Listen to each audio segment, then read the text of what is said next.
As usual, we are gathered here today to listen to another exposition of the Lord Buddha's teaching. And before we commence today's sermon, let us all take a moment to reflect on He who is our Master and the great, infinite, unsurmountable qualities that He possesses. Let us take a moment to recognize how fortunate we are that we are His disciples, that we are His students. It is none other than the Perfect One, the Immaculate One, the Uncomparable One, the Supremely Enlightened One, the Magnificent One, the Infinitely Virtuous One, the Victorious One that I speak of. He is our Master. He is our teacher. Before we commence the sermon, let us all take a moment to pay our homage to the Supremely Enlightened Gautama Buddha. Namo tassa bhagavato arahato samma sambuddhassa. Namo tassa bhagavato arahato samma sambuddhassa. Namo tassa bhagavato arahato samma sambuddhassa. Understanding of the Dhamma, embracing it, and using it to transform our lives doesn't necessarily involve making huge changes in your day-to-day lives. Of course, there is initially the aspect of giving up the unmeritorious deeds, and when that has happened, the changes are usually obvious. For someone who may have either found the living by taking the lives of other beings, or perhaps simply because they found the existence of another creature an annoyance. Pesky little creatures always coming in, taking away what belongs to me. Such actions we will have shunned, done away with, never to do them again. So that change is obvious. And also perhaps if you have been taking things that don't belong to you, taking things of others, stealing, theft, however big or small the item may be, or it might not even be a physical item, it could be something else, like the position that would be deserved by somebody else, but we wrongfully try to acquire it. Those things will be obvious, so you no longer are engaged in such acts. Then there is also activities such as indulgence in sensual or sexual misconduct. Once you have started to stop these activities, those changes are pretty obvious. If you have stopped lying altogether, that change is pretty obvious. If you have stopped backbiting, slandering, frivolous speech and harsh speech, these changes are pretty obvious. But after you have given up the unmeritorious deeds, the rest of this journey, the changes that are transformational, are not so obvious. The reason for that, folks, is because it's not easy to see the remaining changes in a person because you are unable to observe them most of the time. What I mean by this is the Dhamma, more so than anything, has to change the way you think, your attitudes, your perspectives. Now you can't look at a person and say the way they think. You can't tell that by looking at somebody. You can't tell what their perspective is simply by looking at somebody, because it's nothing to do with how they walk or talk. It's not a behavior that can be observed, but rather it's the way that he or she thinks. So these changes, after you have given up the unmeritorious deeds, may not be so obvious from the outside. But those changes are transformational nevertheless. You need to be able to identify those changes happening within you. So it's important for you all to take a moment from time to time and ask yourselves, is a change happening in the way that I look at the world? Is a change happening in the way that I see the world and address the problems that come to me? Remember that these changes may not be obvious from the outside. I'll tell you why I mentioned this in particular. This is a challenge that I see a lot of Anagarikas face, and also some Swami Mahansis after they come to the monastery and they have ordained. And then sooner or later you're going to get to hear this complaint. It's more so a personal reflection than a complaint, but it's a complaint nevertheless. What they'll normally say is, Swami Mahansa, when I first started to listen to the Dhamma, I realized that I was making huge progress. I was taking great leaps in terms of the transformation that was happening within me. But now I'm realizing that my progress is not that great. It's slowed down quite a lot. My progress is very slow. I'm fearful that am I not making progress at all? Is it perhaps that I've done some Aripavada? Sometimes they begin to feel like that. Or perhaps have I run out of merit? Or perhaps am I doing something wrong? Maybe I need to go home and come back and start all over again. Where might the problem be? They begin to ask. If you're not careful, this can be a great trap. There are a lot of traps along the way. We got to be very careful. This is why a teacher is essential when you travel this journey. Only yesterday, one of the Anagarikas came and spoke to me and said, Swami Mahansa, I realize now, I become angry more so than I used to. I feel anger a lot more times than I used to.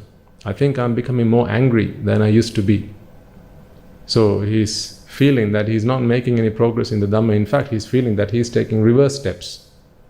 He's feeling more angry than he used to. So, self-reflection. And he's asking me, Swami Mahansa, what must I do about it?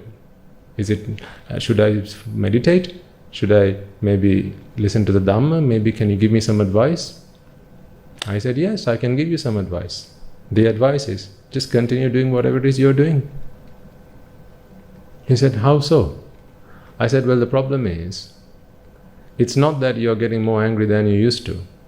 You're identifying now all those moments in which you feel anger. Whereas back then, before you started to embrace the Dhamma, you didn't even realize that you were getting angry. But now, every moment in which anger gets the better of you, you begin to realize, you begin to identify them. Because now you have a good vision. Almost 20/20 vision now. You're beginning to see things as they are. When desire creeps into your mind, you identify it. Now your mind is guarded much better than it used to be. You'll all experience this, I tell you. And I'm sharing this with you because you've got to be careful, otherwise you might begin to think at one point that you have begun to fail and you're not making progress anymore. You'll begin to feel that perhaps I'm not listening to the Dhamma, maybe I'm not practicing the Dhamma properly. Maybe I need to start again. Maybe I need to go to another monastery. Maybe I need to take up another religion. Perhaps the Buddha wasn't right after all. These can all be traps. So you've got to be very careful. I can guarantee that there will be a point in your practice at which you will begin to feel that you have more defilements than you used to. If that day hasn't come yet, then just wait for it because it's coming. You will begin to feel that you have more defilements than you used to. But fear not. Rest assured that this day comes to all of us.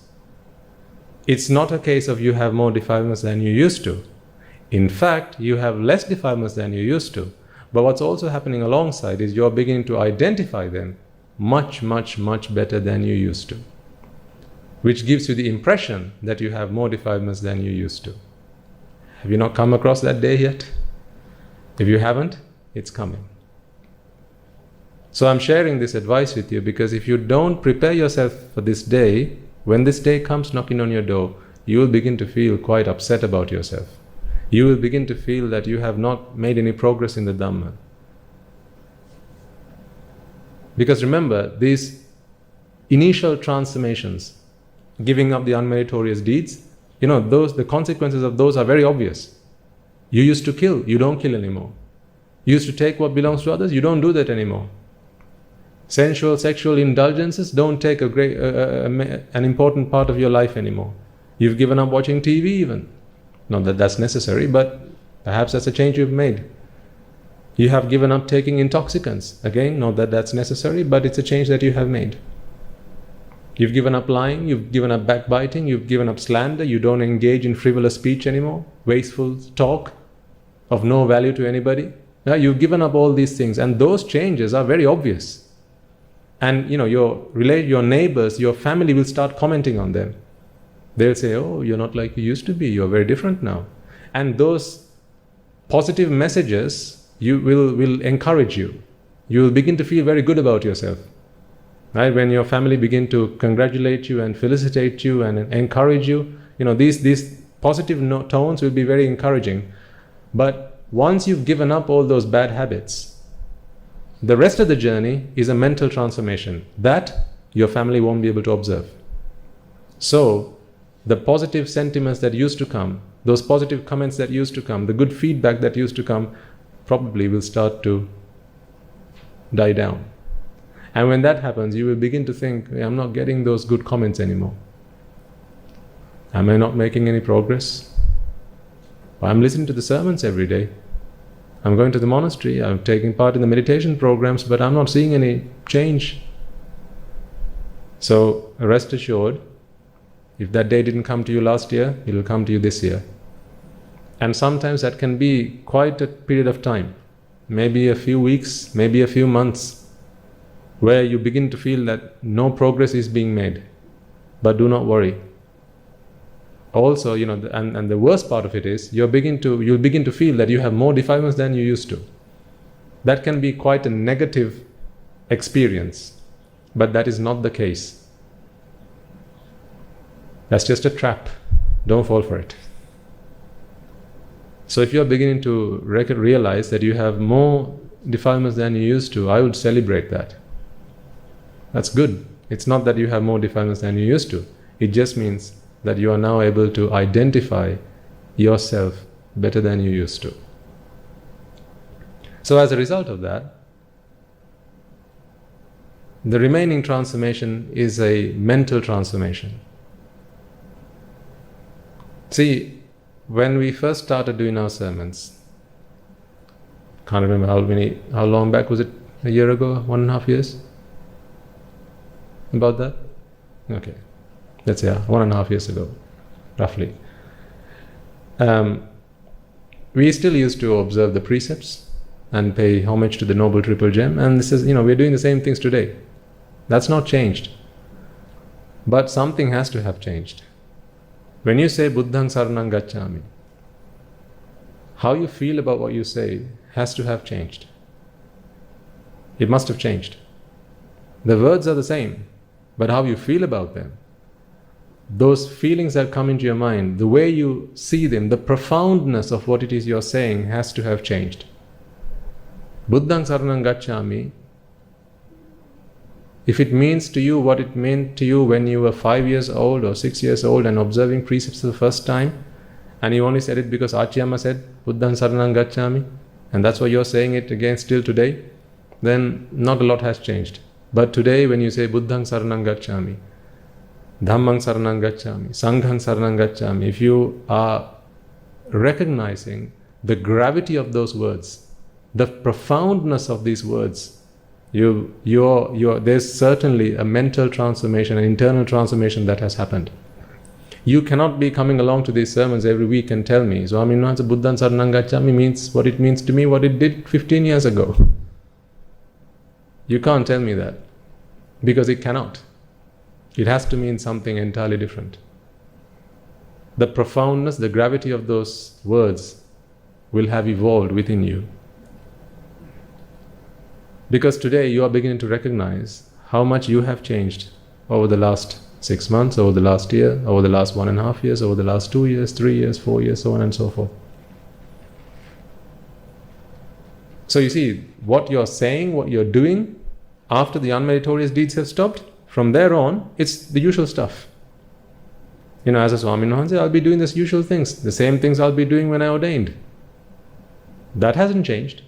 Wake up in the morning, clean myself, sweep the surroundings and, clear things out, take out the rubbish, all the usual chores. Offer flowers to the Buddha, and the usual routine. Those things are the very things that I'll continue to do, perhaps until the day I pass away. The things that I do will be the same, but the profoundness and the meaning behind them is what is going to change. Because remember, the Dhamma is about mental transformation, not necessarily physical transformation. You become an arahant in your mind. You don't become an arahant in the way you look, in the way you dress, in the way you walk or talk. This is not where we look for changes. So don't you worry if, for instance, you begin to realize that you have more defilements than you used to, because really that is not the case. You're simply able to identify them better than you used to. Does that make sense to everybody? Because that day will come if it hasn't come yet. It came for me. It comes for everybody. And you mustn't let that put you in despair. Don't feel that you're not making progress, and worst of all, don't feel that you're taking backward steps. If ever you feel doubtful about that, then go and speak to your teacher, whoever that may be. Go and get some advice. Swaminas, I don't feel like I'm making progress. I feel like I'm going back in my practice. Can you help me? And more times than not, the advice you'll get is, don't worry, that's just the way it is. Have you heard the saying, when the going gets tough, the tough gets going? So first the going has to get tough. That's when the tough gets going. So if you begin to feel that the going is getting tough, then rest assured the tough will get going pretty soon. So don't you worry. Just continue with your practice. Do as your teacher tells you, and you will be in fine fettle. Not to worry.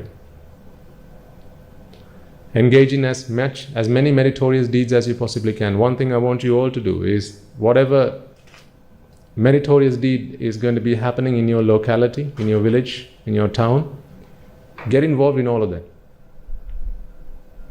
How do you mean, Swaminas? Get involved in all of them, but next door neighbors, day and night, we don't get along. Fine. You don't need to be there to get involved in it, because merit is in the mind. Volition is karma.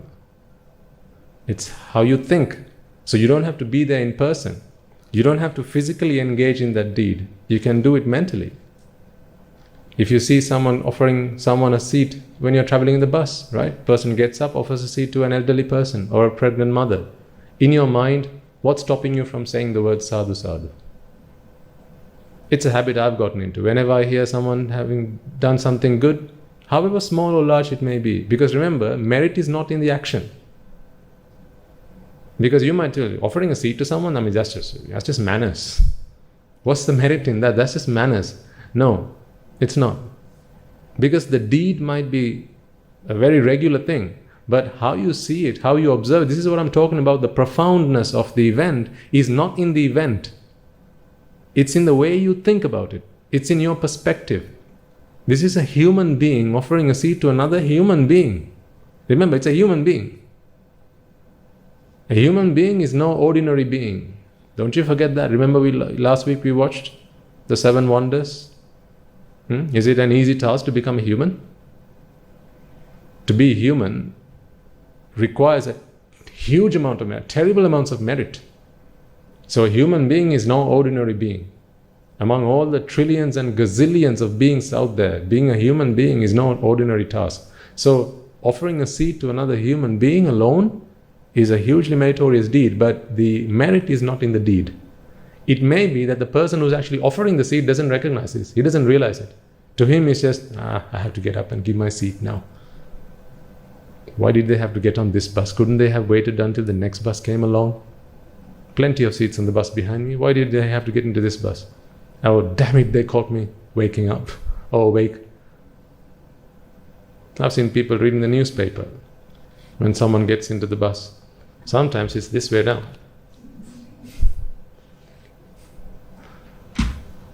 And then you got to tap them, excuse me sir, you got to read it the other way. So, it is basic manners, good manners to offer a seat to somebody. But you can be more intelligent than that.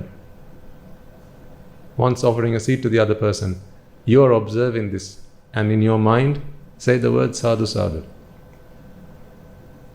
Give it a mental applause. That's a mental applause. Don't say out the word sadhu sadhu out loud, because then people are starting to think you've gone nuts. So don't say it out loud, but in your mind, sadhu sadhu. Don't let any meritorious deed pass you by without catching it. This is free. You didn't have to do anything. You didn't have to do anything. One guy was offering a seat to another person. You're there observing it. Is that not a free opportunity to acquire some merit? Do we not all need merit? If you don't need it, give it to me, I'll take it. I'm hungry for merit. I have a malicious appetite for merit. Coming and sitting down on this seat, I know, earns me huge amounts of merit. Because what am I offering? A gift that excels all gifts. This is the Dharma Dana. The best type of dana there is. You can't give a dana that is greater than this. Not even if you give alms to the Buddha and the entire Sangha, do you acquire as much merit as you would in preaching to someone the Dhamma which helps them to attain Nibbana. But you sitting there can observe this deed and give a mental applause. Sadhu sadhu. There's a Bhante who's preaching a sermon to others, including myself, in order that we can all attain Nibbana. See again, the merit is not in the deed. What if every Sunday around 1:45, I begin to think to myself, another Sunday, God, another sermon, another 4 hours. Oh God, why did those people don't they have something better to do on a Sunday afternoon? I used to think about it like that when I used to be at work and my work meetings. Some meetings I just tried to get myself out of, but never could. And I used to think to myself, don't these people have something better to do than have a meeting at this time of day? Would I not be so foolish to think of that the same way about doing a sermon? This for me is an incredible opportunity to earn trillion amounts of merits. And the same goes for you, because merit is not in the deed. You will see sometimes our anagarikas or gents in the audience will hold the mutukude to the Swamin Wahanses. And usually it's not something that the females are permitted to do in the Sambuddha Shasana. But that does not stop you from earning, if not the same, more merits than the person who's actually doing the deed.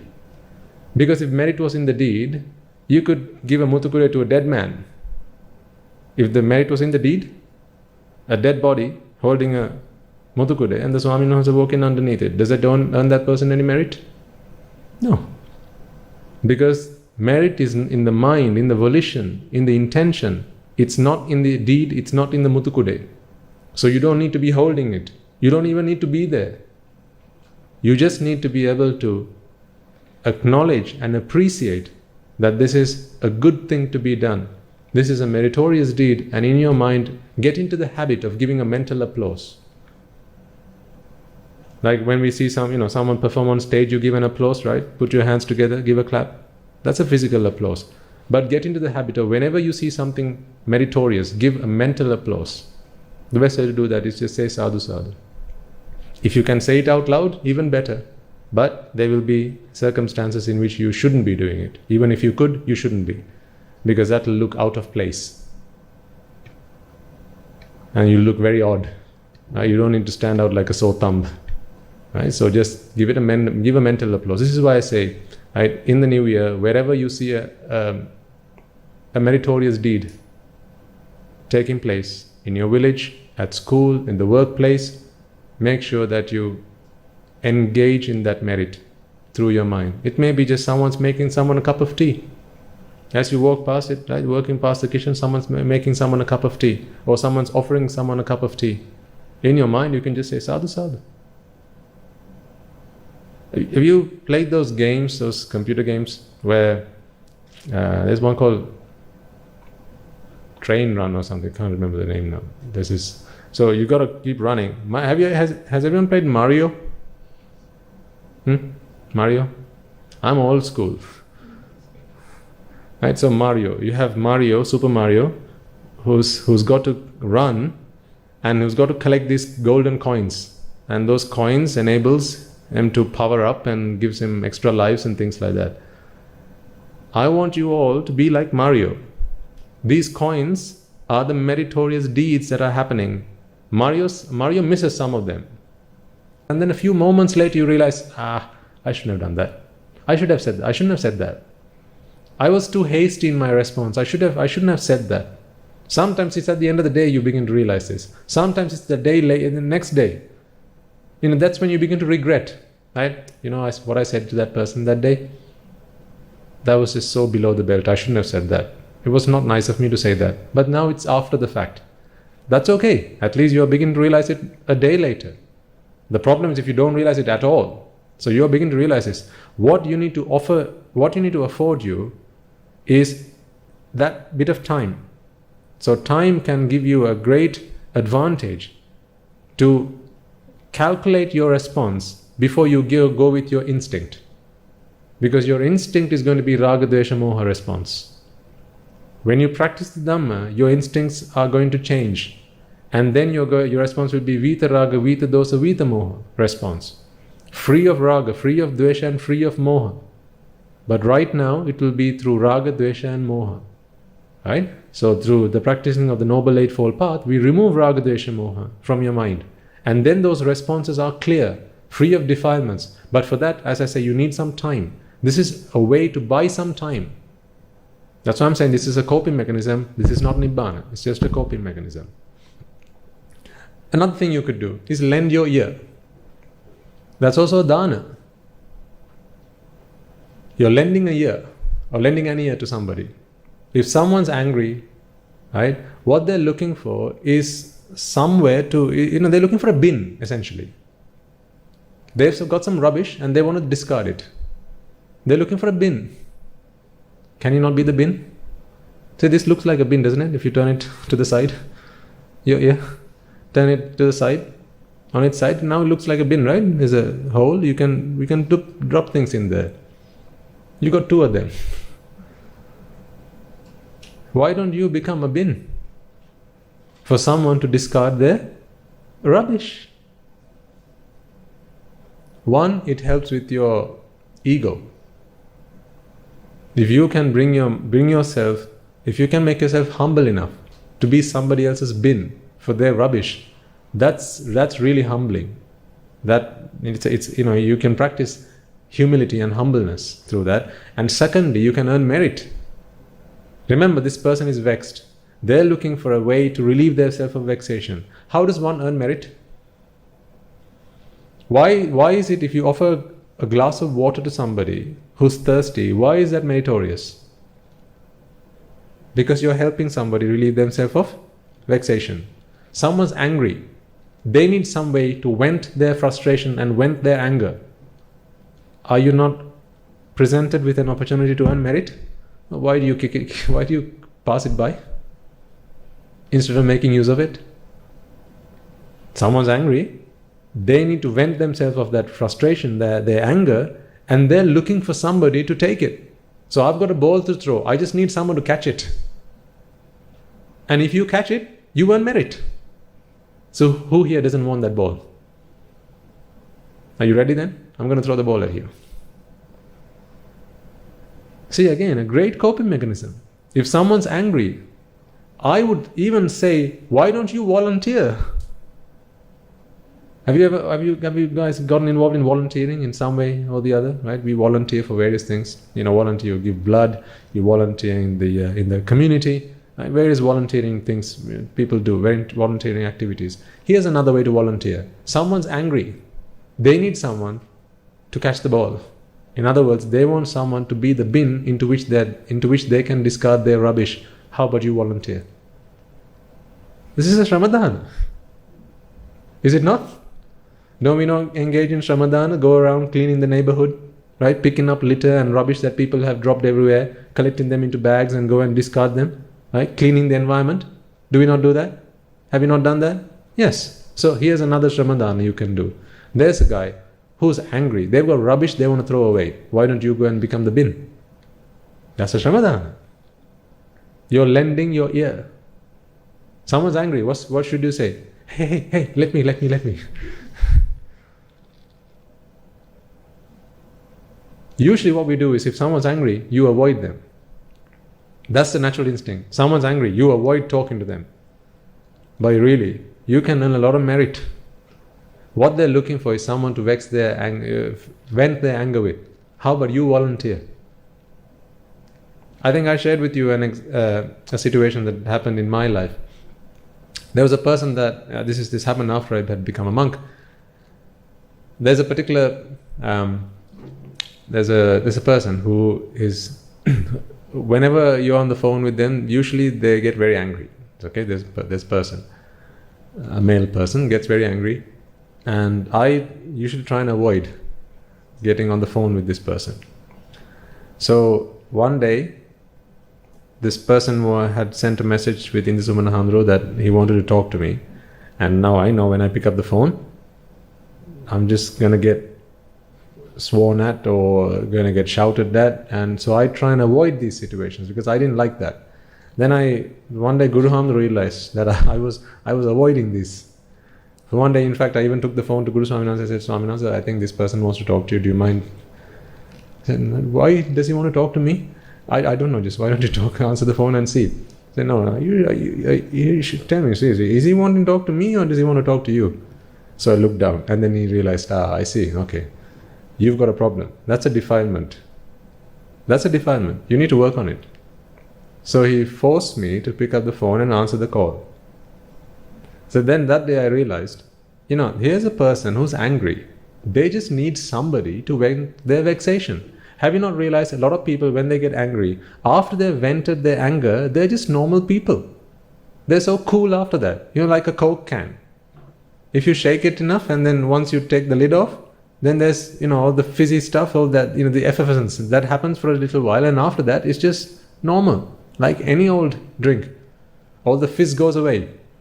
So they just need someone to vent their anger, vent their vexation. How about you volunteer yourself for that project? See, if we begin to see it like that, now you're all looking for opportunities to go and be a volunteer for someone else to vent their vexation. So much so that even in the workplace, if the boss wants someone to point his or her finger at, and tell someone off in the workplace, I would go and volunteer myself. I wouldn't back then, but today I would go and volunteer. Go and volunteer yourself. Anyone want to vent their anger on somebody? You can put an ad in the paper. Anybody who wants to vent their anger, volunteer available. Please contact.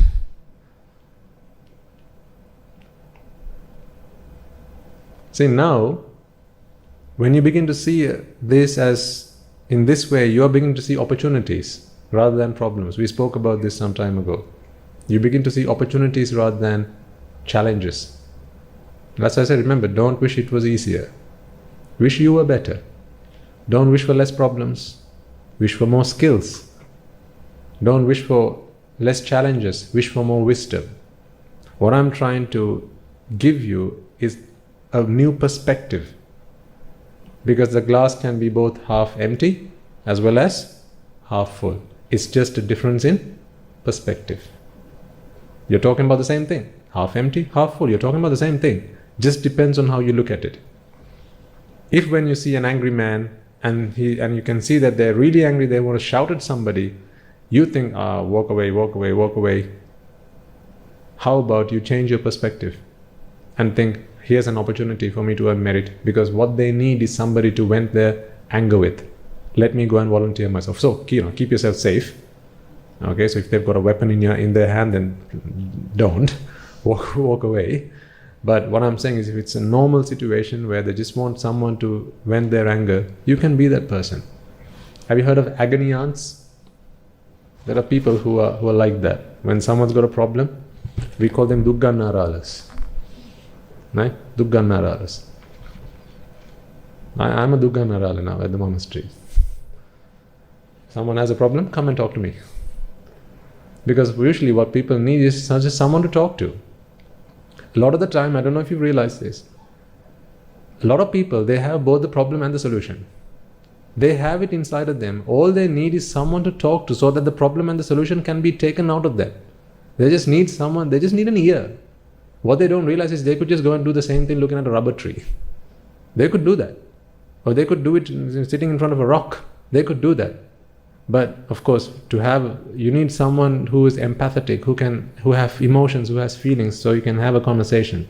Most of the time when you talk to people, all you need to do is listen to them. And they will come up with the problem, and they'll also come up with the solution. All you need to do is just listen to them. If you haven't had this experience, then you need to. A lot of the time, all you need to do is listen to them. Problem and solution are both with them. You just need to listen to, okay. So what do you think we need to do about this?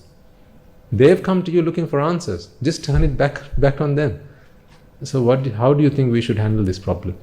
What sort of ideas do you have about this?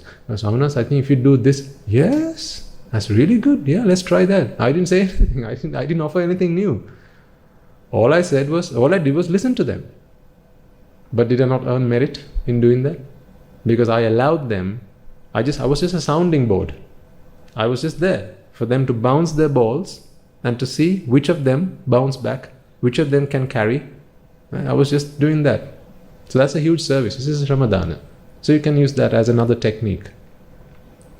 So you've got 3 techniques, I think. 3 we talked about. But how you can deal with people who are angry at you without you getting angry, without you coming back with a similar response, how you can take a moment, buy yourself some time to not become emotional about it. Because if you become emotional, now you have 2 patients. Without you becoming emotional about it, how do you distance yourself from that situation? Mentally, physically be there, but distance yourself from that situation and look at the problem objectively and not make it subjective. The moment you make it subjective, now it's your problem. And finding a problem when you are in a problem, that's not easy. It's very difficult. So that's to do with dvesha or anger. What about raga? When you're feeling desire, when desire tends to be the problem that you have. So we spoke about one of these yesterday in the Sinhala sermon. A lot of the time, especially young people, one of the problems that they have is their addiction, or if not an addiction, they enjoy watching pornography. So this is raga. Or perhaps looking at things which can ignite desire in their mind, or sensuality. That's all to do with raga, right? So how do you deal with these situations? Again, anicca dukkha anatta is the answer. There is no other answer. There is no other permanent fix for this. That is the bullet. That is the silver bullet. Every other technique is a coping technique.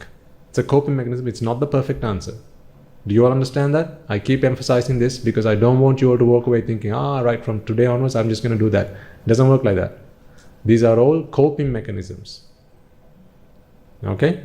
So let's say a guy sees a good-looking girl at a party or somewhere, or walking on the street, a good-looking girl, and now you're feeling desire and sensuality. These feelings are taking the better of you. You're overcome by sensual feelings, and now you want to practice anicca dukkha anatta, but those feelings of desire are so strong and so severe that you don't have the sanity of mind to practice this. So here are some ways you can cope with such situations.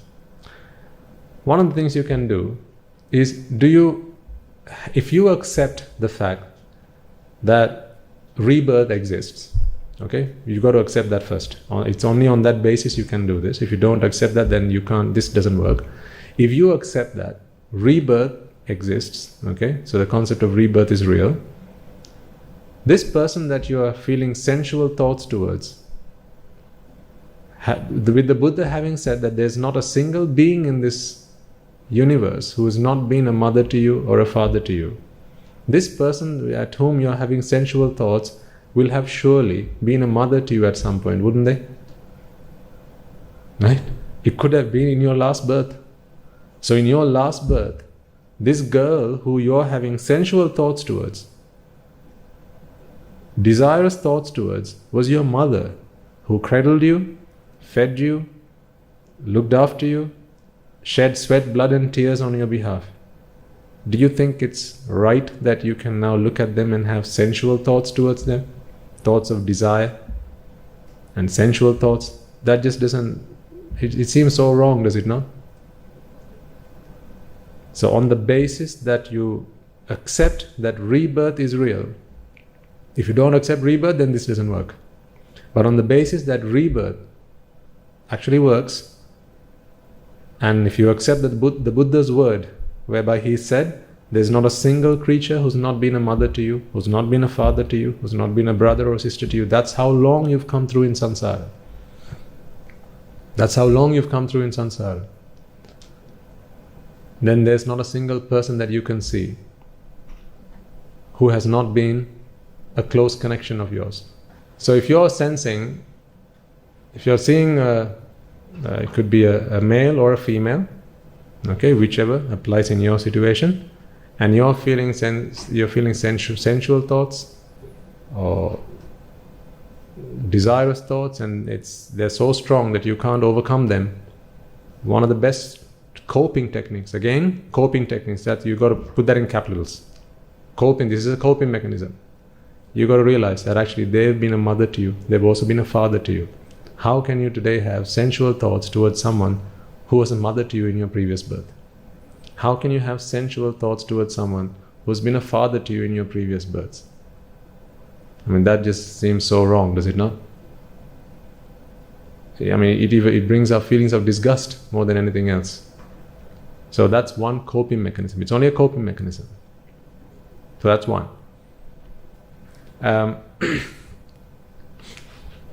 Another one could be, usually when you see someone dressed up glamorously, okay, usually this is when there's an opportunity for such feelings to arise. They're dressed up quite glamorously, right? Good looking hair, they've done their makeup, right? The full works, all bells and whistles, right? And they're walking along the road, right? Doing whatever. If they've gone through all this effort to make them glamored up, to make themselves look this great, that says a lot about their state of mind. I want you now to put yourself in their shoes. Put yourself in their shoes. For someone to have woken up in the morning and walked up to their mirror and looked at themselves and said, geez, I need to put makeup on my face, look at it. Isn't that what they had thought about that morning? To have applied all that makeup on themselves, lipstick and Q-Tex and all the whatever rest of things you do to make yourself look good, all of that stuff they thought they needed to apply on themselves because they themselves weren't content with the way they looked. Agreed? They themselves are not content with the way they look. In fact, they stood in front of the mirror and said, look at me, I look like a poster for the on a calendar that was printed for the hell. Apayata gahabu poster yogi. Right? So this is not fitting, this image is not, I don't like this image, so I need to change it. So now you are having these desirous thoughts of sensuality towards a person who does not feel good even about themselves. So how could you feel good about somebody? How could you have sensual thoughts about someone who does not feel good even about themselves? If you ask them, are you pretty? Their answer you're going to get back is, no, I'm ugly. That's why I had to make myself look pretty, by applying all this stuff on me. Is this the path to Nibbana? No, because this is not contemplation of Anicca Dukkha Anatta. This is actually looking at the Adina. Okay, this is that side of it. This is not Anicca Dukkha Anatta. This is the Adina side of it. So this is not the path to liberation, but it will give you an opportunity, it will buy you some time to apply the principles of Anicca Dukkha Anatta. Because sometimes if those sensual thoughts are so strong and so severe, you will not be able to come to your sense of mind whereby you can apply the doctrine and to seek your freedom at that point in time. Does that make sense to you? Right? Where you find yourself in a situation where those thoughts are so strong and so severe, you just can't break yourself from the situation. You know what you're doing is wrong. You know what the way you're feeling is wrong. You know that what you're about to say is wrong, but those feelings are so severe, so strong that you can't break yourself away from it. And then later on you're going to regret. Here's the problem. That's the biggest problem. You're going to regret later on. A few moments later, maybe a few hours later, maybe a day later, you're going to think, damn it, why did I do that? That was wrong of me. Why did I do that? Why did I make use of that opportunity? I shouldn't have done that. And she's like a sister to me. But you only think about that later, after the fact. Now it's too late. The deed has been done. She's like a sister to me. She's like an aunt to me. She's like a mother to me. Why did I do that? How could I have had thoughts like that about her? But these things come after the fact. So you need a moment, you need a few moments to buy yourself some time whereby you can walk away and practice Anicca Dukkha Anatta. And that's what I'm proposing you. These are our coping mechanisms. Not the answer. This is not the silver bullet. Right? So if when you see someone who's all glamoured up, all that makeup, right, head to toe, you need to ask yourself, put yourself in that person's shoes. What did this person think about themselves when they stood in front of the mirror? Now tell me, if a girl walks by, right, or a boy walks by, and he smells nice, he or she smells really nice, really lovely, usually that ignites feelings of desire in someone, right? Wow, she smells really good. I wonder what her name is. This is normally their response. But that's not what you should be feeling. If you're for you to be able to come into a state of mind whereby you cannot tell yourself, that smells good. Why did she have to apply that? So she's got perfume on her. Why? Normally the question is, wonder what that perfume might be. No, don't ask what. Ask why. Ask why. Why perfume? Not what perfume. Thank you, madam. Not what perfume. Ask why perfume. Why did she have to put a perfume on her? Why did he have to put that perfume on him? Then you find the answer. That's because even she found herself smelling bad. Even she sniffed herself and thought, at this smelling like this, no one's going to want to look at me or come even close to me, so I had better put some perfume on myself. See, now how can you feel that you want to, how can you have sensual thoughts about a person like that? If anything, should you not be feeling sorry about that person? Here's a person who's not content with themselves. Where I used to live, a lot of young girls, they go through this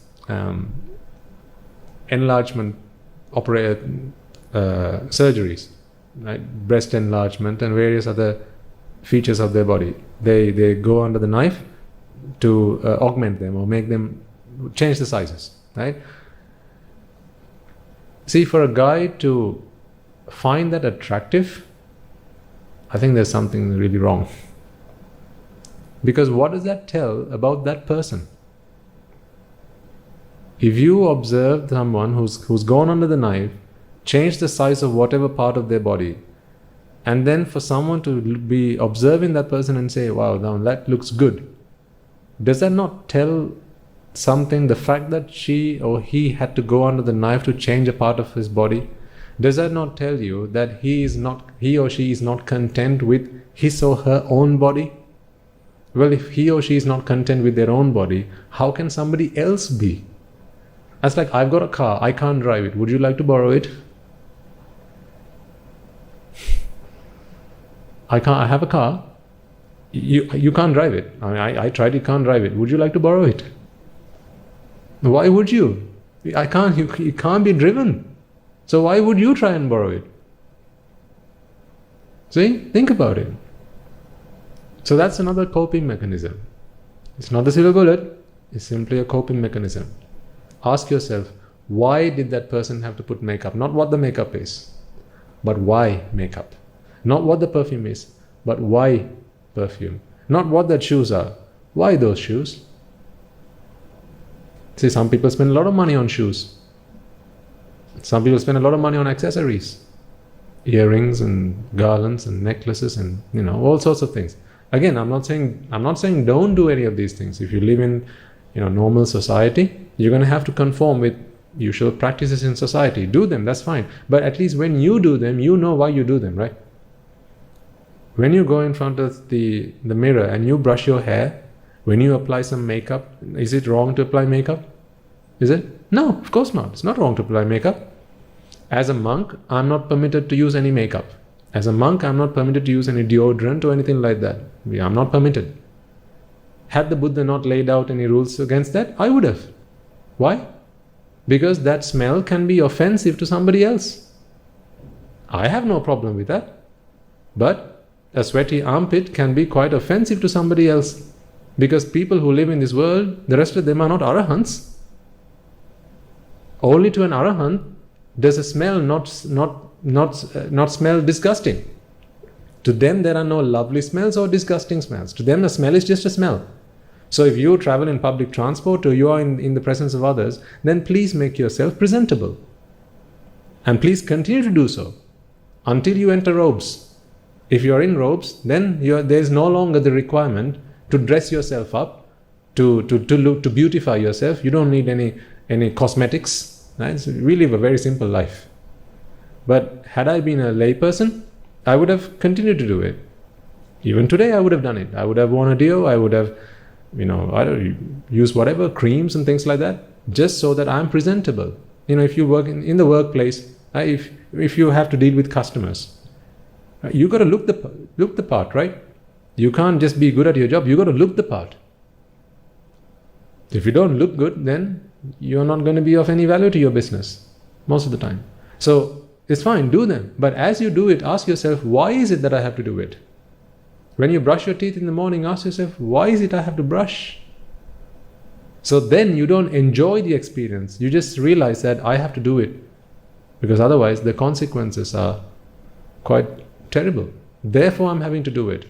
So then when you put yourself in a situation where you're now having sensual thoughts towards a girl or towards a boy because they have dressed up glamorously, lipstick, beautiful hair, lovely dark eyes, right? All that stuff that's going on, perfume, you've got to stop and ask yourself the question, why? Then you'll find the answer. It's because she is not content with the way she looks, so she has had to change herself. How can I be content with something when it's not content with itself? That's one coping mechanism. These are coping mechanisms to give yourself just some room, some breathing space, just some relaxation to get yourself into that mode. Another coping mechanism, especially when it comes to desire and sensuality, would be, have you ever seen someone kissing themselves? Someone kissing themselves, like maybe say a girl, like kissing themselves, like all over themselves, kissing themselves. Have you ever seen someone do that? No, why not? It's not pleasurable. You've never seen a guy kissing himself. You've never seen a girl kissing herself. So why does the guy feel the need to kiss the girl and the girl feel the need to kiss the guy? Have you seen anyone embrace themselves? No. They embrace the other person. So that tells us then, does it not, that if you'd never find someone kissing themselves, that their body is not worth kissing? That they don't find themselves pleasurable? See, here's the thing. If a guy finds a girl attractive and he feels the need to go and engage in physical contact, let's say a kiss, okay? That's because he thinks that this girl is pleasurable. if the girl were actually pleasurable, what do you think the girl should be doing all day long? Huh? She should be kissing herself. If she was actually pleasurable, or if her body was pleasurable, then what should she be doing all day long? Kissing herself and touching herself top to bottom all day long. But she doesn't do that. She doesn't do that because to her, her body is not pleasurable. So if to her, her body is not pleasurable, how come it becomes pleasurable to somebody else? Ever seen a guy do that to himself? Kissing himself? No, that's because he recognizes, what am I doing? This body is not pleasurable. But he goes looking for somebody else to engage in that physical contact without stopping to think, if that person was really pleasurable or that body was really pleasurable, then I would never even be able to get close to that person because he or she would be all over himself or herself. Coping mechanism again. So whenever you feel the need to engage in physical contact, or if ever you feel, oh, I wish I could do this, that, or the other thing with that person, stop for a moment and ask yourself, do I see that person doing that with him or herself? No. Well, if that activity was pleasurable for that person with him or herself, then that would tell me that actually that person's body was pleasurable, but actually it's not. This is why they don't do it with themselves. They seek somebody else to do it with. So that tells us that pleasure is simply in the mind. It's in the mind, it's not in the physical body. It's not in the object. That's again a coping mechanism. So these are all events where you can just take a moment, hang on, what's going on here? I want to have physical contact with this person. So I don't see that person patting themselves all over themselves, but why do I feel the need to go and touch her hand? To a guy, touching a girl's hand can be pleasurable, right? Yes or no? Yes. Have you not all done that? I've done that. As a layperson, I've done that. If I had a relationship with a girl, I'd go and touch her hand. I'd like to do that. But touching her hand because I think that's pleasurable. Well, if that was really pleasurable, what do you think the girl must be doing? Touching her hand all day long. She'd be like this all day long. What? Touching her hands. But you don't see someone do like that all day long because she realizes herself that that's not pleasurable. If it's not pleasurable to her, how can it be pleasurable to me? Then does that not tell us that pleasure is only in the mind and it's not actually something that is an attribute of the object? That's another coping mechanism. Among these, you will have your own coping mechanisms. I'm not saying throw them all away. These are some additional ones that you can also use. Coping mechanisms. So one was the fact that, they could have been your parent. Oh, how about the fact that, the girl you're having sensual thoughts towards now could have been your daughter in your last birth. Ooh. The boy or the guy you're having sensual thoughts towards now, that could have been your son in your last birth. So in your last birth, you gave them your sweat, blood and tears. In this birth, you want to have a sensual relationship with them? That just sounds so wrong. That's bordering on incest. The only difference is different birth. So when you begin to put things into context, you begin to realize how revolting and disgusting sensuality is. Sensuality is meaningless. That's why the Tathagatan once says, Sankaparago purisasa kamo. This kama or sensuality is simply a manifestation of the way you think. It's a figment of the mind. It's a fragmentation of the mind. It's the way the mind perceives. It's not real. And only an insane mind is able to enjoy sensuality. I used to indulge in sensuality, but not as a monk, of course, as a layperson. But today I realize that was only because I was crazy. Yes. When was the last time you heard an Arahatun Mahan say engage in sensuality? And sensuality does not necessarily mean physical. That is only one of the kama. Rupa kama, Shabda kama, Gandha kama, Rasa kama, Sparsha kama. This is all kama. Through eyes, ears, nose, body, and eyes, ears, nose, tongue and body. This is all kama. So it's not just physical contact. Okay, so when I say sensuality, it's not just physical contact that you need to be thinking about. It's the whole gamut. It's the full thing. So Narahatun Wahanse never wishes for sensual indulgence. Sensuality does not play any part in their existence. That's because sensuality is simply the mind gone mad. Because when you put things into perspective, see something simple as what I explained to you earlier. You've never seen someone holding their own hand for the purpose of sensual pleasure.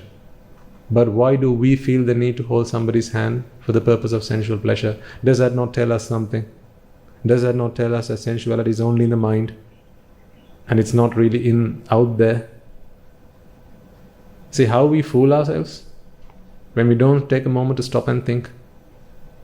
That's why Tathagata Wahanse, he talked so. He talked the way he did about sensuality. And he talked about the two extremes, Kama Sukallikana Yoga and Atta Kilamatana Yoga, Hino Gammo, Potujjanako, Anariyo, Anatta Sanghito. That's how we talked about indulgence in sensuality. Hina, which is very lowly. Gramya, which is very undue of any regard. Gramya. Potujjanika, useless. Anatta Sanghita, leads to no gain. Right? So we spoke about two coping mechanisms. When it's sensuality that is getting the better of you.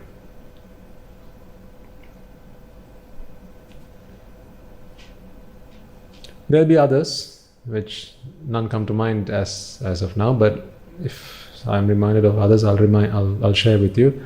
Let's go to moha. And usually, manifestation of moha, the best one we can identify with is ego. When ego gets the better of us, where we feel that we are better than somebody else, or we feel that I don't need to pay due respect to somebody because I'm better than them. Now it could be perhaps sometimes in the workplace. I think we spoke about this, right? Your co-workers, or sometimes say if you have a peon in the office or a junior worker, then usually they'll greet you with a good morning. And if you're a senior employee of the organization, usually your response back will normally either be a nod. That's how you greet when someone says good morning. How disgusting. Someone says good morning sir, and you go, Is that not disgusting? That's not even a human response. To go like this, just nod your head when someone says good morning. Otherwise you say morning. Morning. They said good morning, and what you can say is morning. Or says good morning sir. Because you feel that saying good morning in return belittles you. I shouldn't have to say good morning. I'm the senior manager. They're junior. I shouldn't have to say good morning. But they should be saying good morning. If they didn't say good morning, hey, why is that guy you're saying good morning? Ego. If ever you feel this problem of ego, particularly at the workplace, again, coping mechanism. I'd like you all to be able to ask yourself this question. Is it you they're respecting or your position they're respecting? Because if it's you they're respecting, then Siripada would have said good morning to you 6 months ago when he just bumped into you walking along the road as you were both going to the same shop, and he didn't know you, you didn't know him. He would have said good morning to you, but he didn't. He didn't. Because back then, 6 months ago, you weren't working for this company, or he wasn't working in that company. You were just strangers meeting each other. You bumped into each other or saw each other just randomly, and just, the two of you walked past each other and there was no interaction, nothing. But today, he says good morning to you. What's changed? Yes, he's still Siripala and you are still Sumanadasa. Nothing's changed there. What's changed is position. So really, this mark of respect is shown not towards you, the individual. This respect is shown towards the position. So if you're a senior manager, it's not who they're respecting. Again, what they're respecting. They're respecting the position. And that is right. Most people get it wrong, whereby they go into authority, into some position, and they now believe, they regard themselves as the authority. They're not the authority. That position is the authority. What you have done is just take that seat. Temporarily you are filling that role. During that time, you get this treatment. Well, unfortunately, you can't go and say good morning to the seat, right? That would be mad.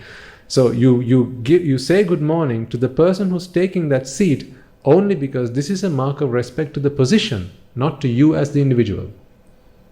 This is something I tell myself every day as a monk. Because I know for a fact, if you and I had met somewhere on the street, we would never have even greeted each other. I might have smiled at you, you might have smiled at me, but that would have been it. You would never have worshipped me. You would never have given me a meal. You would never have given me clothing or medicines. You would never have held your hands like this as you spoke to me. You would never have done that. So then is it me that you're respecting? No. You're respecting the position. This is why, and that is right.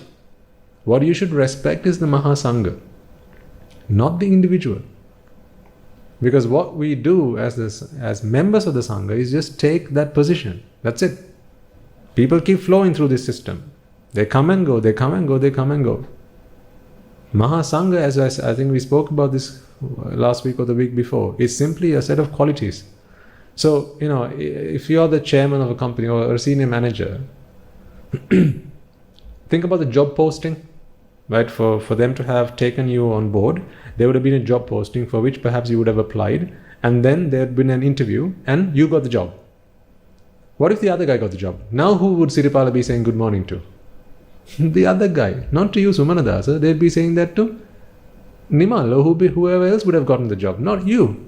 So does that not tell you then all the benefits that you're enjoying and experiencing today, the company car, the petrol, the allowances, the respect that people are showing you, none of these things are yours. They are all deserved and are rightfully the belonging of the position. All you are doing today is taking that position. In fact, you're a servant to the company. You're a servant to the company. Now where's that ego? Egos go. When you begin to think about it this way. How about when you're a teacher? Because teachers have egos the size of houses. Normally, right? It can happen. When you're a teacher, you've got to be very careful. Because you have a lot of students and they begin to respect you, and you've got to be very careful. Like monks, they've got to be even more careful. So if you're a teacher, it would be wrong for you to think that they are showing you respect as a teacher. What they're showing respect to is one, the Dhamma. It's not the Buddha Dhamma, it's whatever Dhamma that you're expounding. If you're a science teacher, then science is the Dhamma that you're giving out. If you're a math teacher, then it's math. If you're a history teacher, then it's history. Because what your students are respecting is that Dhamma. Right? Whatever can be Dhamma, it doesn't necessarily have to be Buddha Dhamma, right? Whatever that Dhamma is, and that's what they're showing their respect towards. And you are simply taking on the role of expounding that knowledge. Expounding that knowledge to your students. So that is what they respect, not you as an individual. Not you as an individual. Only your students show you respect and stand up from their seats when you walk into the classroom. But what about the teacher from the next school, from the neighboring school? Your students would never stand up for that person. In fact, if they saw them on the bus, it would just be any other person. Now, sometimes when people, elderly people, they believe that they deserve respect. As an elderly person, people believe that we deserve respect because we are elderly people in society. So they expect a seat to be offered to them. Again, there's nothing wrong with these things. Of course, we have to respect our elders. I mean, I'll be the first in line to admit that. But the person themselves, say, if I'm an elderly person, this is how I must feel. There's a seat reserved on the bus and says, reserved for the elderly, disabled, and pregnant mothers and so on, right? And clergy. If someone stands up from their seat and offers you that seat because you are an elderly person, you've got to remind yourself that it's not me as a person that they're standing up for. They are showing their respect towards elderliness. That's what they're showing their respect towards. See, again, what I'm helping you to do, folks, is to remove the person from all of this. Remove the person. Otherwise, what happens is you personalize it. Then that's when you begin to realize, that's when you begin to think that this mark of respect is towards me. I'm trying to show you how to remove the mama, the ego, the self from all of these situations. Because after all, self is simply a creation. It's an artificial creation of the mind. It's not there at all, after all. This is a very temporary creation of the mind, the self. So let's take, as monks, there's in the Buddha Shasana, those monks who have sought higher ordination, and the order in which you have sought higher ordination, it determines the seniority within the Sambuddha Shasana, or within the Sangha community. So if you have taken higher ordination today, then you're senior to the monk who takes higher ordination the following day. Or at least even if it's a few seconds later, then the monk who has taken higher ordination prior to the second monk is senior than the other monk. Now, so at this monastery, let's say Guru Hamduro is the most senior monk, and then the line continues from that point forward. So let's take myself as an example. So Guru Swamin Wahanse is my senior at this monastery, as a result of which, what I will find is a lot of people, all the other monks, the Anagarikas, they'll show respect. So, for example, one of the things we do in the Sangha community is whenever we take meals, the first offering is made to the most senior monk. Of course, first to the Tathagata Wahanse, and then from there on, it will be in seniority order. And the most junior monk would partake of his meals last. That's the way it is, because it's a mark of respect. But what if I, as a senior monk, would begin to think, everyone's showing respect to me because I'm senior? That would be wrong, because it's not me anyone's showing respect to. It's the seniority that people are showing respect to, and that seniority hasn't got anything to do with me. It's simply to do with the Buddha laying out the rules whereby he said that the order in which you have taken higher ordination determines what your seniority is. So any mark of respect is not directed towards me. It's directed towards seniority. And that has nothing to do with me. Had it been somebody else in that situation, in that position, then that's who would have received that respect. So that's one way to think about, how do you cope with ego? And a second way, another method would be, here's something that I used to do a lot of the time, but I find I don't need to do that as much as I used to now. Whenever ego tells me to do something, I'll always do the opposite. I always do the opposite of that. Because I know when it's the dog barking, I know I can hear the bow bow. I can hear it when the dog's barking. The dog called what? Ego. This is the dog. So when the dog is barking, I know that the dog is barking. And you will all be able to sense that. When ego is, that the voice of ego is talking in the back of your mind, you will know that this is ego talking. So now you know the dog is barking. Whenever the dog starts barking, do the opposite. Whatever the dog says, do the complete opposite of that. So let's take an example. Let's say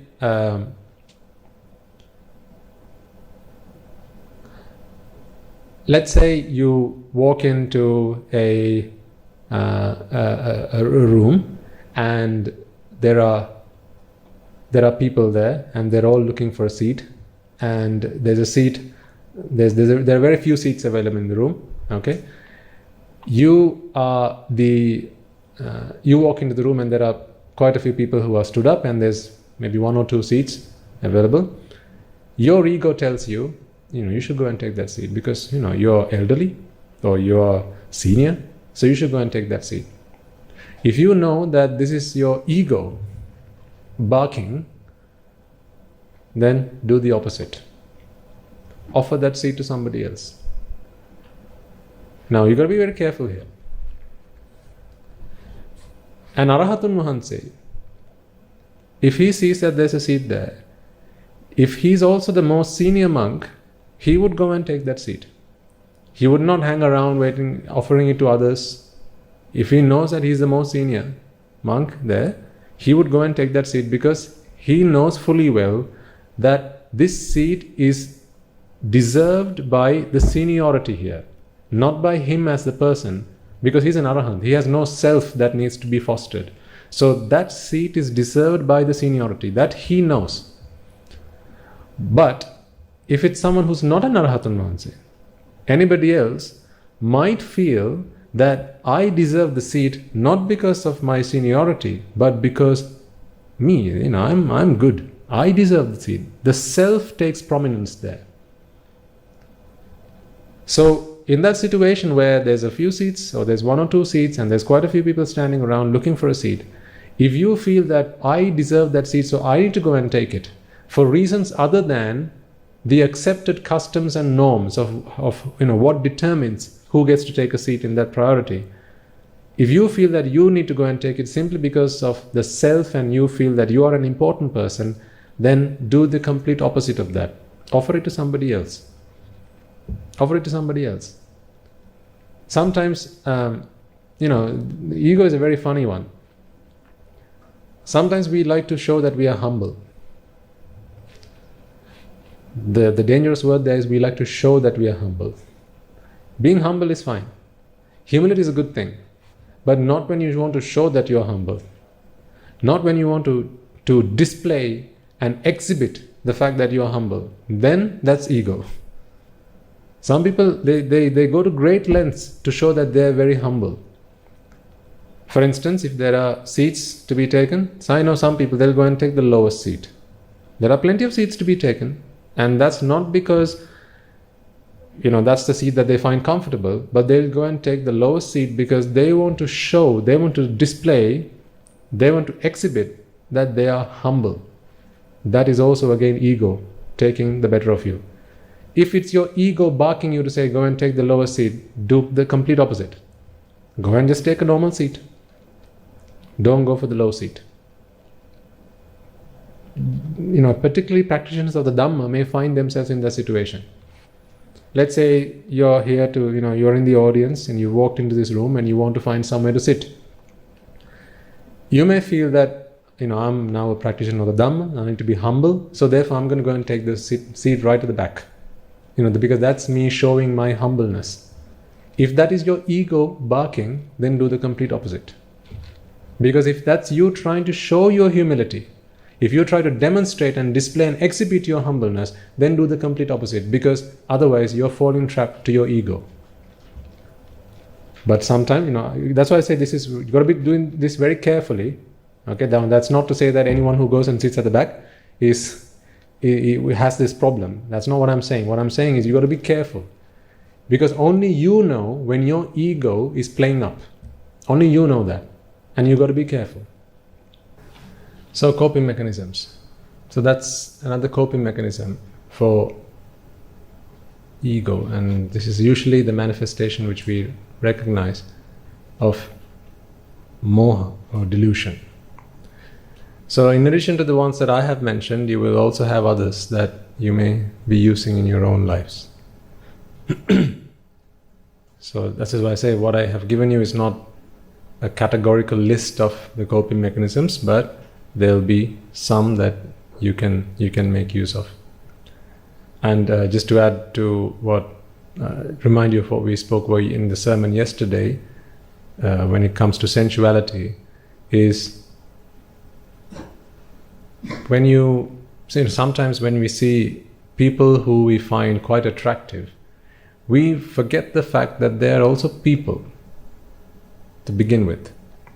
We only see the attractiveness. We almost begin to think that they're not, they don't have the human needs that we all do, like needing to eat and sleep and having to exercise or using the toilet. Now these are all needs that every human being has. When you put all that into context, you begin to realize that just as much as I don't enjoy doing all these things, well, the other person is the same. That girl that you see today walking along the street and you think she's pretty, she's quite attractive, you got to remind yourself that she woke up this morning, she didn't want to see herself in the mirror until she went and washed herself. Then she had to go use the toilet. Then she had to go and eat something because she was hungry. And now she's on the way to work because she needs to earn a living. Otherwise, she's going to be suffering. So she needs to find shelter. She needs to find clothing. Her mother is probably ill. And she's probably got some back pain or some kind of other disease for which she has to take some medicines. See, when you put all of that into context, now it doesn't look so glamorous like it did a moment ago. Because otherwise you only see the shell on the outside. And all that glitter and all that glistening outside it covers all the reality of people's lives. So just ask yourself for a moment, when you were dating, before you got married and settled down, it was so glamorous. It's like fantasy. Everything was so beautiful, flawless. Then you got married. That's when you began to understand each other inside out. And then you begin to understand that this is another person that suffers just like I do. They've got the same needs that I do. Another person is suffering just like I do. That's when all the glamour started to go away. See, what if you could see this before the fact? That puts things into context. That's why I say, for especially young people, and I'm quite happy about the fact that we're talking about this on the English sermon, because there are a lot of people who listen to these sermons online and are non-native speakers. Because I know a large population, in fact, did you know that of all the internet traffic, global internet traffic, over 80% of that is pornography. Global internet traffic, over 80% of that is pornography and gambling. Is the two of them put together. It's only the remaining 15 or 20% that is everything else. So government information, right, sciences and your Wikipedias and your all of the other stuff, medical, history and all the other sciences, all of that stuff is just 20%, a very, very tiny proportion. 80% or more of the global internet traffic is pornography and gambling. Does that not tell you about people's mindset? How much sensuality has grasped people's lives and now they've just gone blind. See, people aren't able to see reality because they've been blinded. This is why we need to take this message out to people, young people particularly. I think from 2008 to about 2012, if I'm not mistaken, that the Google stats show that the word sex, sex, was most searched by which country in this world? Oh, you know. Let's all celebrate that. What an achievement.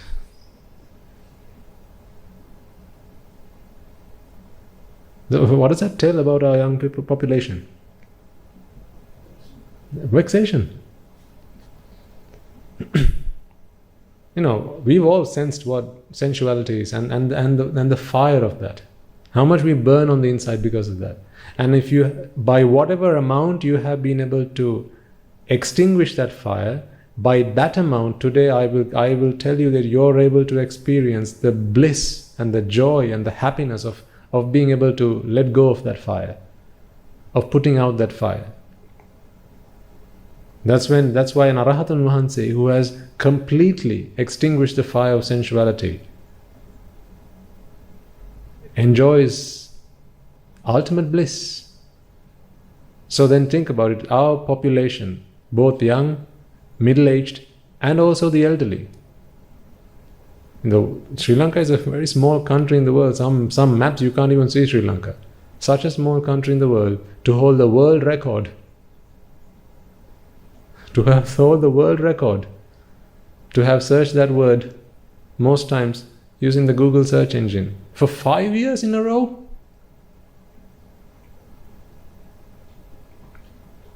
I mean, if that's Sri Lanka, then think about all the other countries. Sri Lanka with a very small population. Think about all the other countries in the world and how much people must be suffering because of this, but not even realizing that they're suffering. That's why particularly when this is the danger with sensuality, karma. This danger with sensuality is it gives you a blinkered vision. Right? It takes away your sight of what's really going on. Completely draws a curtain in front of you. And now all you see is what you see on the surface, like the tip of the iceberg. Everything beneath the surface is gone, invisible. All that made up stuff, that's all you see. But all this real stuff, that's all gone. This is why I say, when you experience sensuality, when you experience that burning urge and the desire and the temptations and the lure of sensuality, I want you to take a moment to stop. Just take a breather. Take a moment to stop. Use one of these coping mechanisms. This girl that you're seeing right now and you're having sensual desires for, did you not realize that she had to wake up this morning and go and use the toilet? If you had found her in that position, would you be feeling the same way you're feeling now? Right now you're seeing her all dressed up, glamoured up, right? All the bells and whistles and, fully colored up and everything. But an hour ago, she was on the toilet. An hour ago, she was stuffing herself because she was hungry. An hour ago, she was taking her pills because she was unwell or had a backache or a headache or something.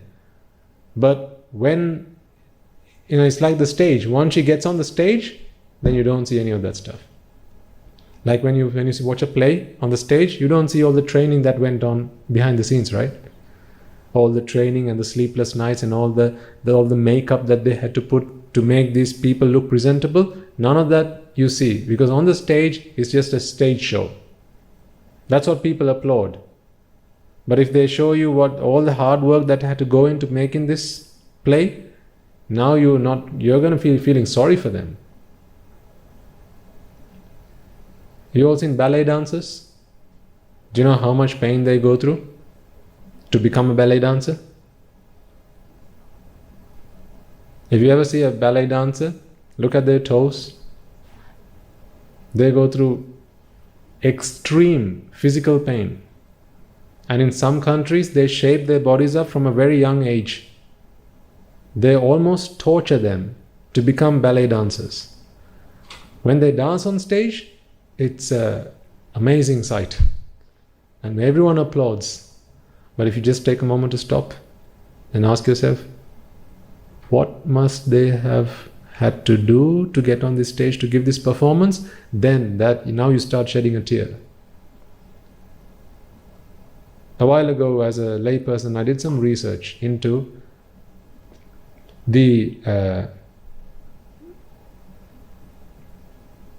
what men and women who are engaged in the pornography business, okay, what life is like for them, because what they show on stage is not what is real. What life is like, what normal, how do they, a day in the life of a porn star. If any of you get some time, it's an interesting bit of research to do, just to look at what their life is like. And then when you begin to read their stories, when you begin to realize what they have to put themselves through, all for nothing other than to get a square meal on their table so that they can be freed from hunger. That's a show to entertain you so that you will watch it, so that they get paid, so that they can eat, so that they can address their hunger. How can you have sensual thoughts about someone like that? Is it not sympathy and pity you begin to feel after that for them? See, none of you had to do any of that. You're all teachers, doctors, engineers, lawyers, right? People who use your skills and talents. You never had to use your body to earn your living. You never had to use a body to earn your living. But they did, and they still do. What you see on stage is a very different story behind scenes. Some escorts, escorting business, where you can pay people money to come and spend time with you. If you read the stories about their lives, you'll be shocked. I did some research about that because I wanted to find out, what you see on the surface is not what's real. That I began to understand when I was listening to Guru Swami Nance's sermons. What you see on the outside is not what's really going on behind the scenes. If only you take some time to study the lives of escorts, both men and women, right, who earn money to sell their bodies, and the amount of grief and torment and torture that they go through on a daily basis, and the fear with which they live, it's incredible. It's shocking. Shocking. It brings a tear to your eye, folks. If you only take a moment to study these stories of these people's lives, and some of them are mothers of young children.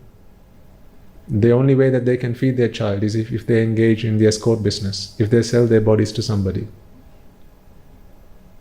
Some of them, because of the circumstances that they found themselves in growing up, they were tortured and they were abused by either their family or relations or teachers. As a result of that, it left a deep and dark experience in their minds, and they were completely, the way that they looked at the world and their perspective on life and their self-value, their self-worth was completely diminished. And as a result of that, they thought, I'm not good for anything else. I'm just an object for people to use. That's how someone left them feeling. And as a result of that, they lost their self-value, self-esteem, and then they no longer wanted to go and, do something and earn something for themselves using their talents and their skills. As a result of that, slowly but gradually and eventually, they were led towards something that they never had planned or thought for themselves. And today they have become escorts. But if you only take a moment to stop and read about them, find out about them, study their lives, now you begin to realize, good Lord, these are people who are suffering tremendously. Because for us, whenever you see pleasure, you need to go and find out the backstory.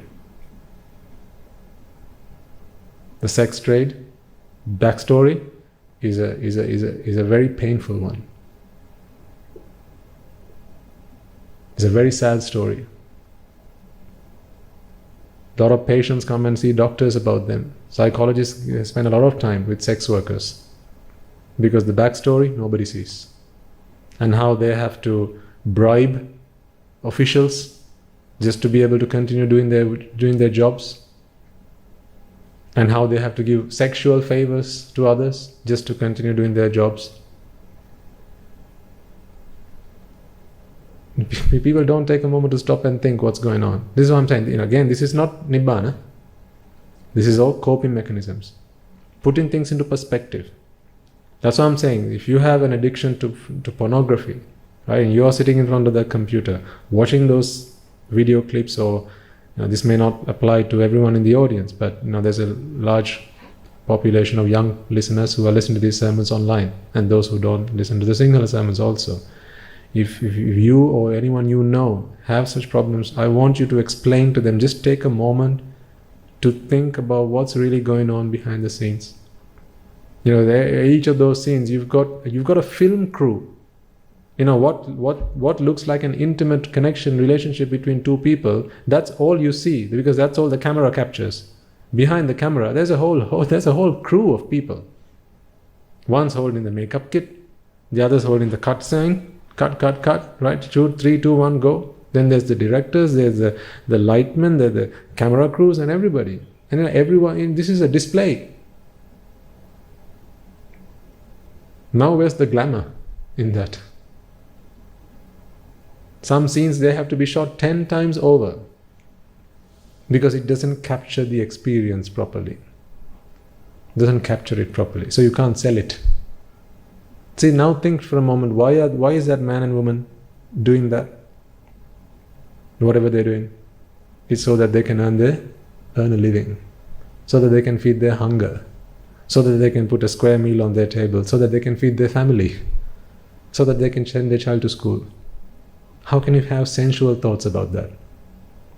So that they can send their child to school. So that he or she can get their young infant inoculated.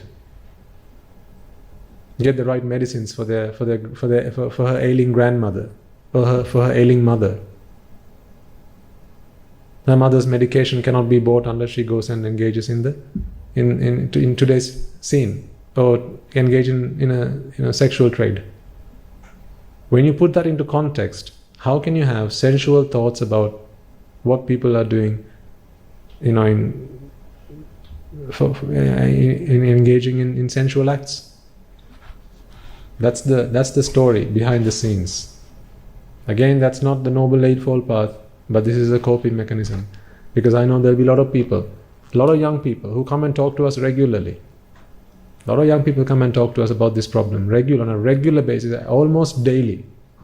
Emails come flooding through, letters, young people.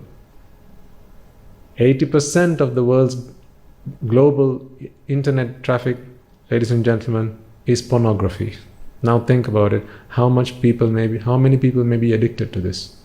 And they can find no refuge because none of them have had the Buddha's teaching.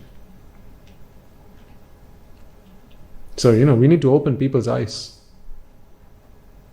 Because every man and woman and child deserves to be happy. Sensuality is not an answer to happiness. It's a fire that burns from within.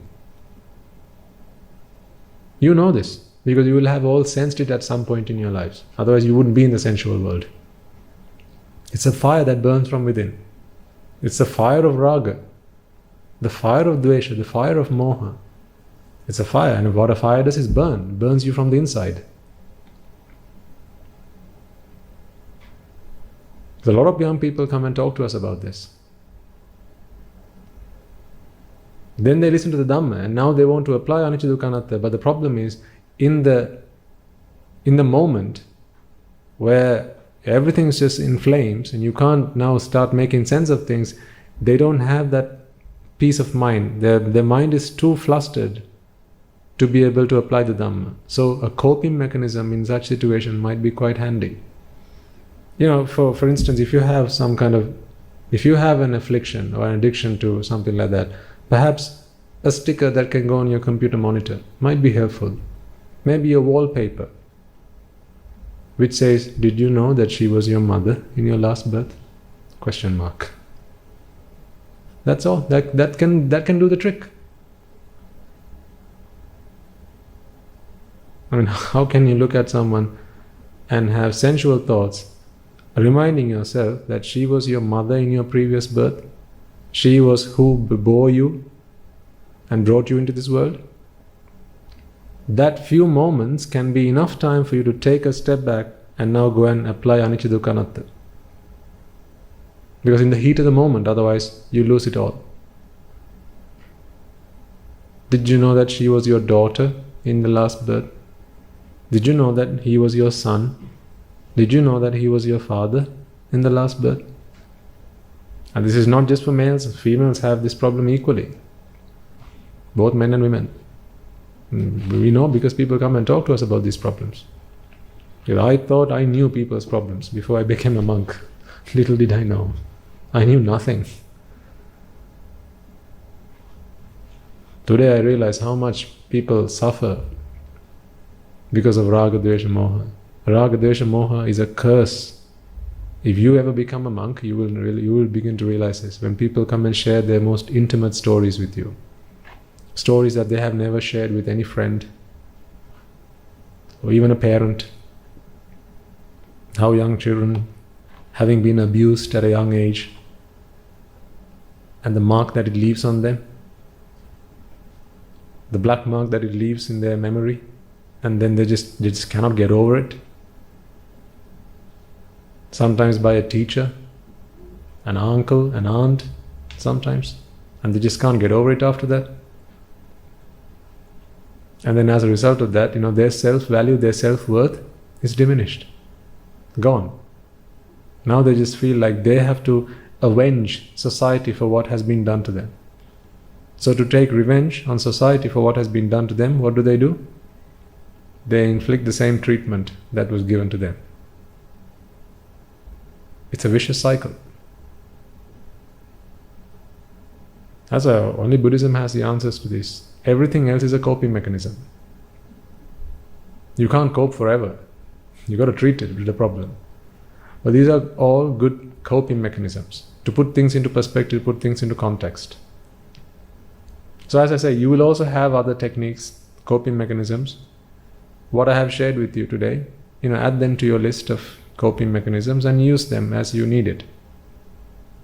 Perhaps you're on your phone, wallpaper, your phone background, whatever, you can have it. Did you know that you're a doctor? This person who's talking to you, he's a patient. You're the doctor now. Are you ready to play the doctor's part? That could be your phone wallpaper.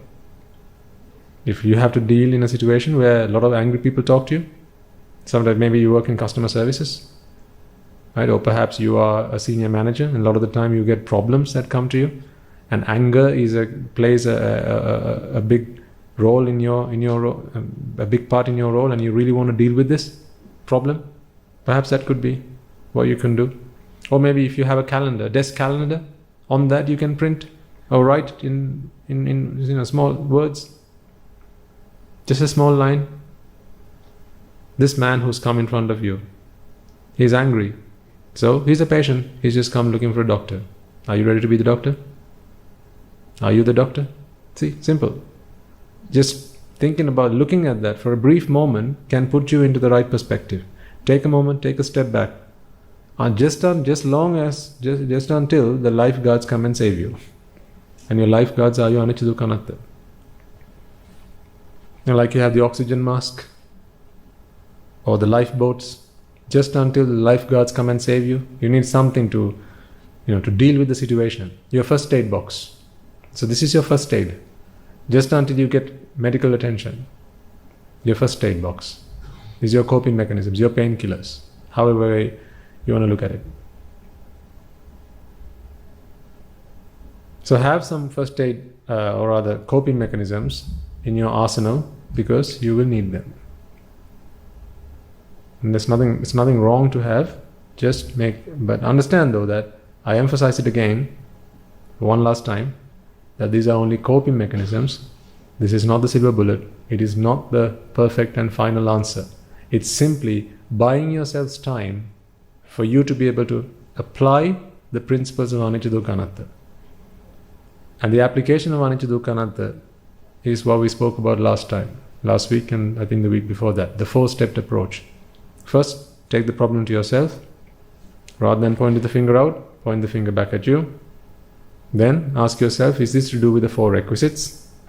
Is it to do with food, shelter, clothing, or medicines? If it's not to do with any 4 of these things, then you have nothing to do with the world out there. It's solely your problem to solve. You don't need to go to anybody else. You have to be able to solve this problem by yourself. You can use a teacher, of course, but the solution does not involve any other party. The problem is wholly with yourself. Right? Then we go into root cause analysis. You write this problem statement down and split it and find out which segment of this problem do I have to now find an answer to. Because in the problem there will be one part that talks about the world, and there will be another part that talks about what you want. So having written the sentence down with the word want, now you start to find an answer to this. So to eradicate want, first you need to ask yourself, what is the problem with wanting? Every time you get this opportunity to do this, remind yourself of what are the pros and the cons. So last week and the week before last, as I was talking with you, you may know I do this sermon with my parents every Sunday, half an hour, 1 hour. So that these days I'm talking to them about attachment, and as I said, they're very they like their logic, right? So I have to apply through logic. If it makes sense logically, they will accept it. I can never win anything by asking them to believe in something. So they don't like that approach. So it has to be logical. So I have come thus far. They have accepted that attachment is the cause of suffering. So my next step is to ask them, so let's work on eradicating attachment. But before that, I said, before we start eradicating attachment, let's find out, are there any cons to eradicating attachment? Because what if in eradicating attachment, getting rid of attachment, you also get rid of something else that might be useful? So then because otherwise you have this reluctance. Okay, attachment is a cause of suffering, but I don't want to get rid of it just in case. I might also lose out on something else. And you'd be surprised when I asked them what might be the cons of getting rid of attachment, they had some answers to give. My mother said, well, when you get rid of attachment, you will lose you will not want to fulfill your duties and responsibilities after that, and your obligations, you will forget all that when you get rid of attachment. I said, what else? And she said, you will also begin to live a very lethargic life. You will not have any desire in the sense, you will not have any aims or any ambitions. You will, it'll just be like just be around until something happens to me. It's just that kind of life, which is just passing time. So I said, good, I'm thankful that you came up with these answers, because otherwise I can continue to talk to them about how to eradicate attachment, but in the back of their minds, what will they be thinking? I don't want to get rid of it because there are cons to it. So you have to very, very scientifically, I've been taking this journey along with them, and I'm building up material to write my book, Buddhism for Skeptics. It's in the making. It'll come out after I have done my sermons with my parents. Buddhism for Skeptics. Because as a skeptic, they will not accept anything through faith. That's good, because you don't need to. I think a lot of people are stuck in this hurdle with Buddhism. They are reluctant to take on Buddhist principles because the way that Buddhism has been portrayed to them is what the Prince Siddhartha did when he was born, walking on the lotuses, and how everything was just so airy-fairy and so lovely and so beautiful, and how the white elephant came and carried the lotus, and this is what people believe Buddhism is about. So the moment you talk about that to someone who's a skeptic, they'll be like, is this what Buddhism is about? I'm not interested. Of course they're not interested. No wonder. I wasn't interested. And then when you talk about it's about arahants flying in the air and going under the ground and going through water, then again people are not going to be interested. Because again, that's just stuff you're going to have to believe through faith. A skeptic will not buy that. And again, even if you talk about stopping rebirth, a skeptic will not buy that. Buddhism is about stopping rebirth. Not interested. That's I said, that's the last thing you should be saying to someone who's a non-Buddhist. Buddhism is about stopping rebirth, because people don't want to stop rebirth. Even if they believe that rebirth exists, people don't want to stop rebirth. What they want to do is to be born and live happily. That's what people want to do. So the moment you say Buddhism is about stopping rebirth, not interested. So when you talk to a skeptic, you got to put all that to a side, and you got to build a logical argument. So even when we talk about eradicating attachment, what are the pros and what are the cons? What are the side effects of removing attachment? What are the side effects of anicca, dukkha, anatta? You got to be able to prove to them that there are no side effects. This is a win-win situation. There are no losses. Nothing to lose and everything to gain. When you present a case like that, now you're sold. Checkmate.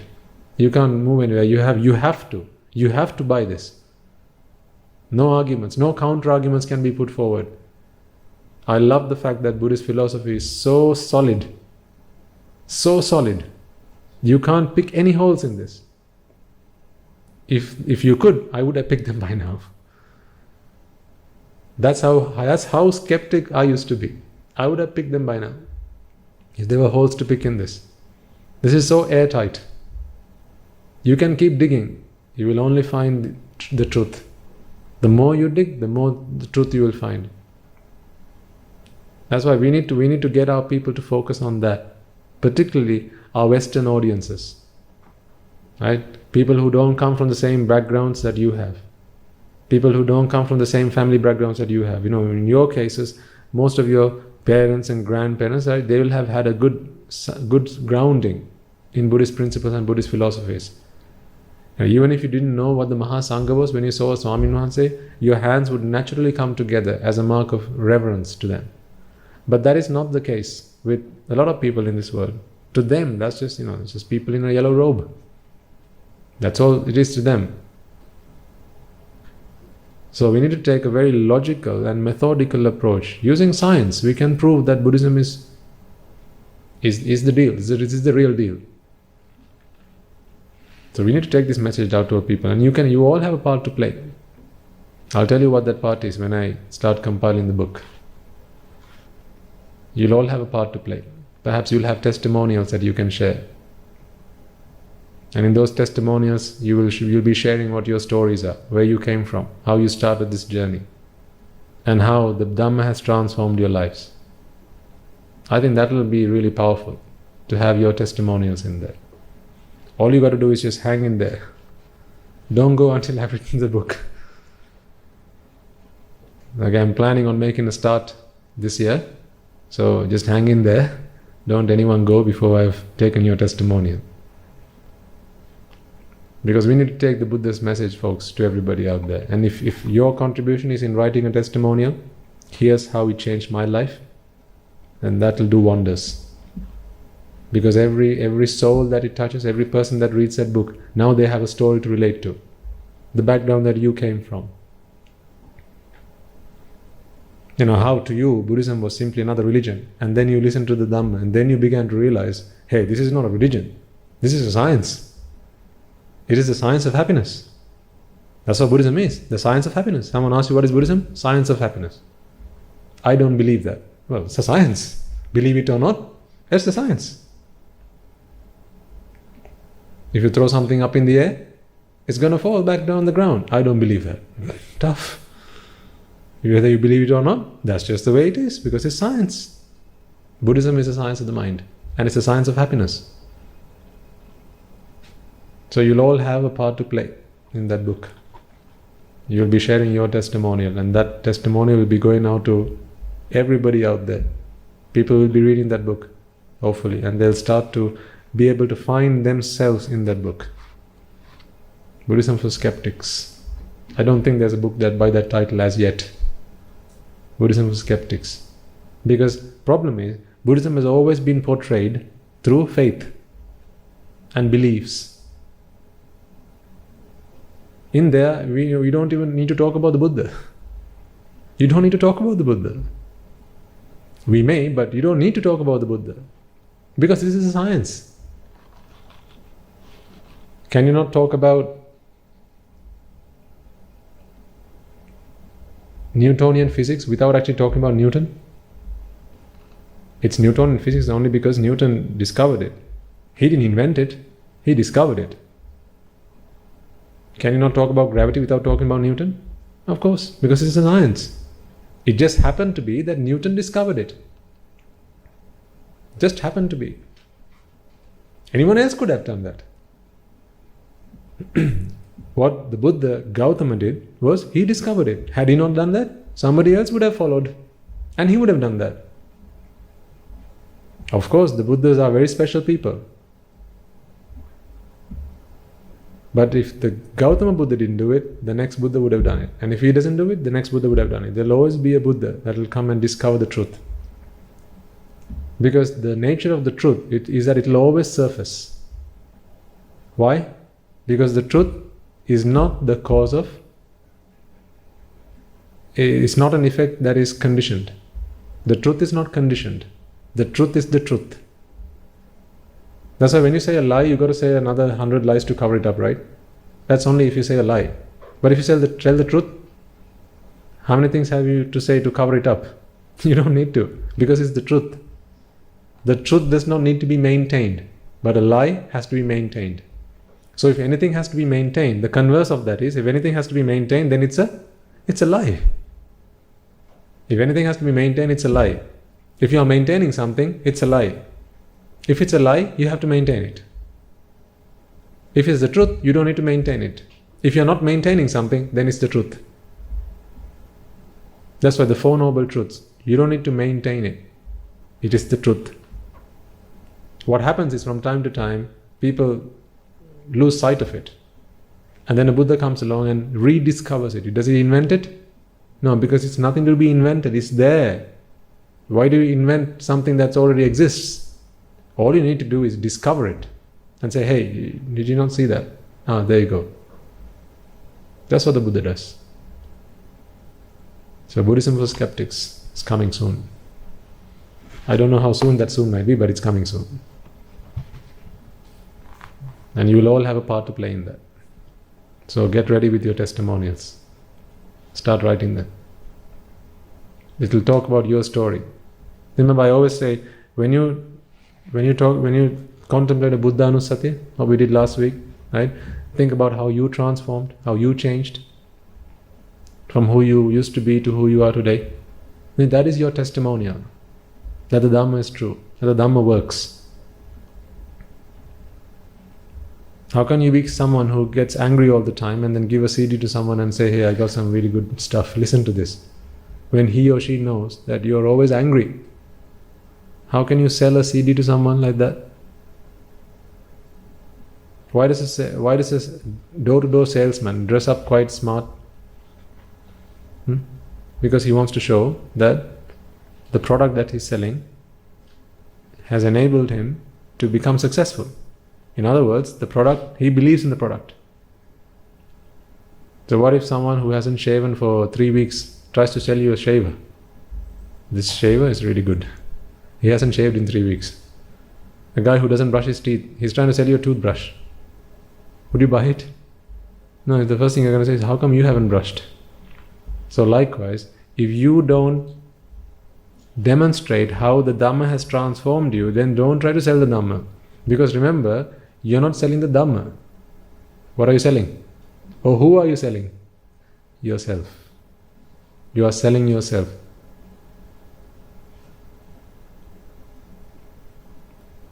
People sell people. Based on that, you buy the product that they have to offer you.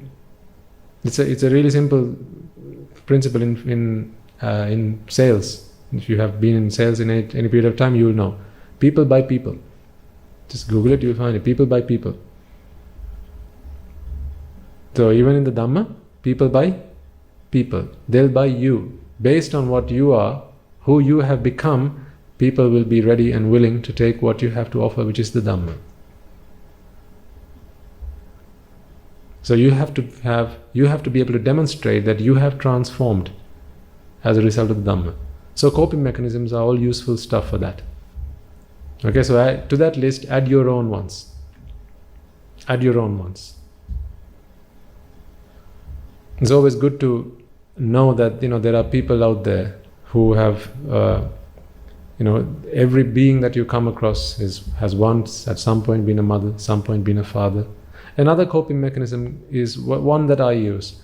I always believe that a Rahatan Vahanse, who is my role model, is always by my side. So right now, he's next to me, even at this point in time.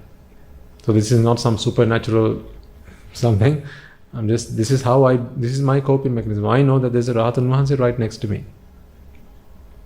So for each of you, whoever you role model, either Rahatan Vahanse or Rahat Mehenin Vahanse, have that person right next to you all the time. When you walk behind them. When you sit next to them. When you eat with them. When you sleep, go and sleep with. What I mean by that is, be aware that they're next to you. They're alongside you, they're beside you.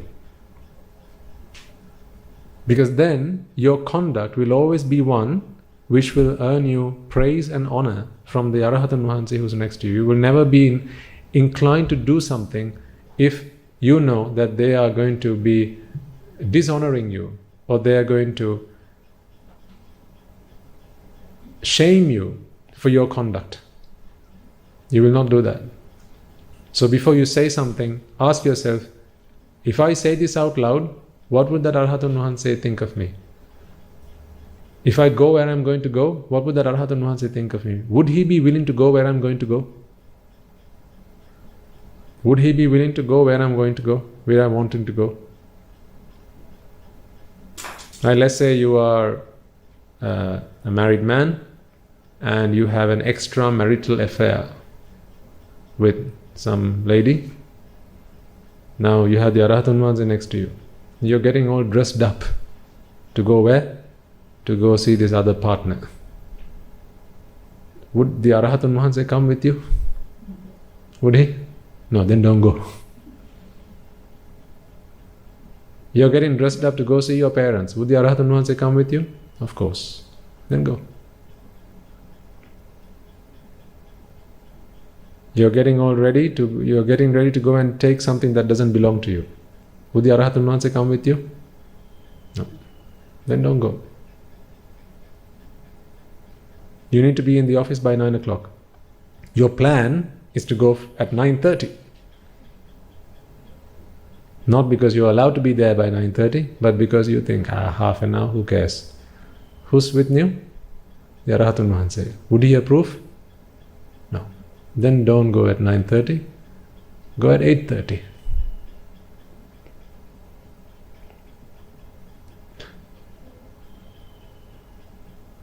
Something I learned from one of my mentors.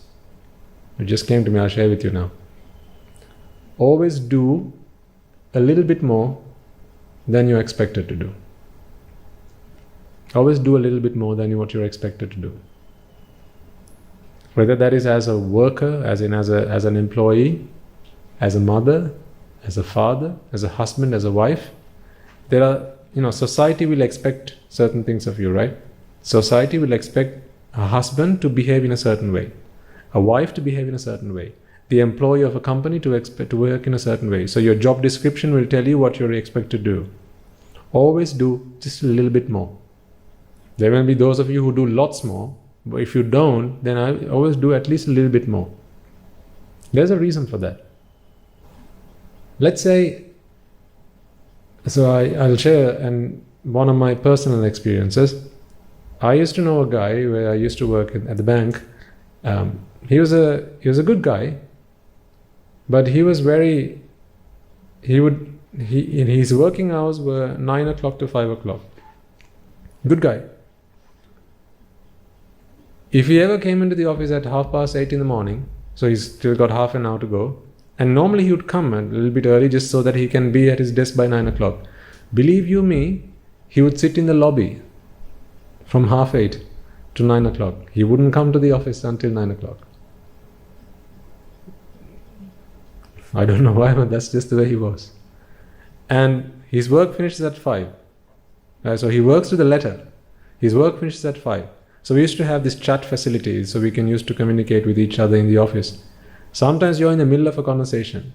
So you ask the question and hit enter. Now it's 4:59, 55 seconds, 6, 7, 8, 9. If it ever hit 5 o'clock, you can be guaranteed it's going to go offline. Messenger goes offline. Not even simple as a goodbye. It will go offline because I need to be out of my seat by 5 o'clock. That's it. Shut down. Right or wrong, I don't know. That's just the way he was. So he'd be there by sharp 9 o'clock and he'd be out of his seat by sharp 5 o'clock. That's good, but it's not great. To go from good to great, always be willing to do just a little bit more than what you're expected to do. In any context. That's why I say, this is not just in the workplace. As a husband, do just a little bit more at least than what your wife expects of you. As a wife, do a little bit more than what your husband expects of you. As children, do a little bit more than what your mother or father expects of you. Just a little bit more. That little bit more is a lot more. It means a lot. That cherry on the cake, when you make a cake and you put that little cherry, that glazed cherry on top of the cake, right? It's worth all of the cake and more. Because it's that cherry on top of the cake that makes the cake look magnificent. Take away the cherry, cake. Yeah, okay, cake. But add the cherry on top. British Airways, I remember watching a documentary. They, in their for their passengers who fly first class, whenever they make their dishes, they take a lot of effort and put a lot of detail into how it looks. And sometimes just taking away one cherry can save themselves many millions of pounds. They did some research, and I remember reading about it. But they won't do it because that cherry is very important. It's only a cherry, but it's very important. That glazed cherry doesn't taste all that great, but still, adding that extra little bit more, it's called gold plating. Putting that just a little bit more makes a whole of a difference. And I'll explain to you why that is. There's actually a principle behind this. It's not just because, there's principle behind this. The principle is this. I'll give you an example, right? Let's say you hire a mason to do some work. You hire a bricklayer to lay some bricks and build a wall for you. You ask the guy to work from a day's worth of work, so from 9 to 5 is a day's work for him. And let's say you pay him 1,000 rupees, okay, just for argument's sake, 1,000 rupees. So when you pay this guy 1,000 rupees and he comes into the office, or he comes into this site, the construction site, at 9 o'clock and he leaves at 5 o'clock. When he works, he's, of course, this is labor, okay, and through labor and you paying money, this is a transaction that's happening, right? This is a transaction. So this transaction involves him giving you labor and you giving him money. So at the end of this day, now that transaction has been reconciled. If you pay him at the end of the day, the transaction has been reconciled. So it's not arrears, not in red. It's just, he's given you and you've given him back. So balance. The universe is balanced again. But you and I, we all know that in this long journey in samsara, we have always been indebted to others.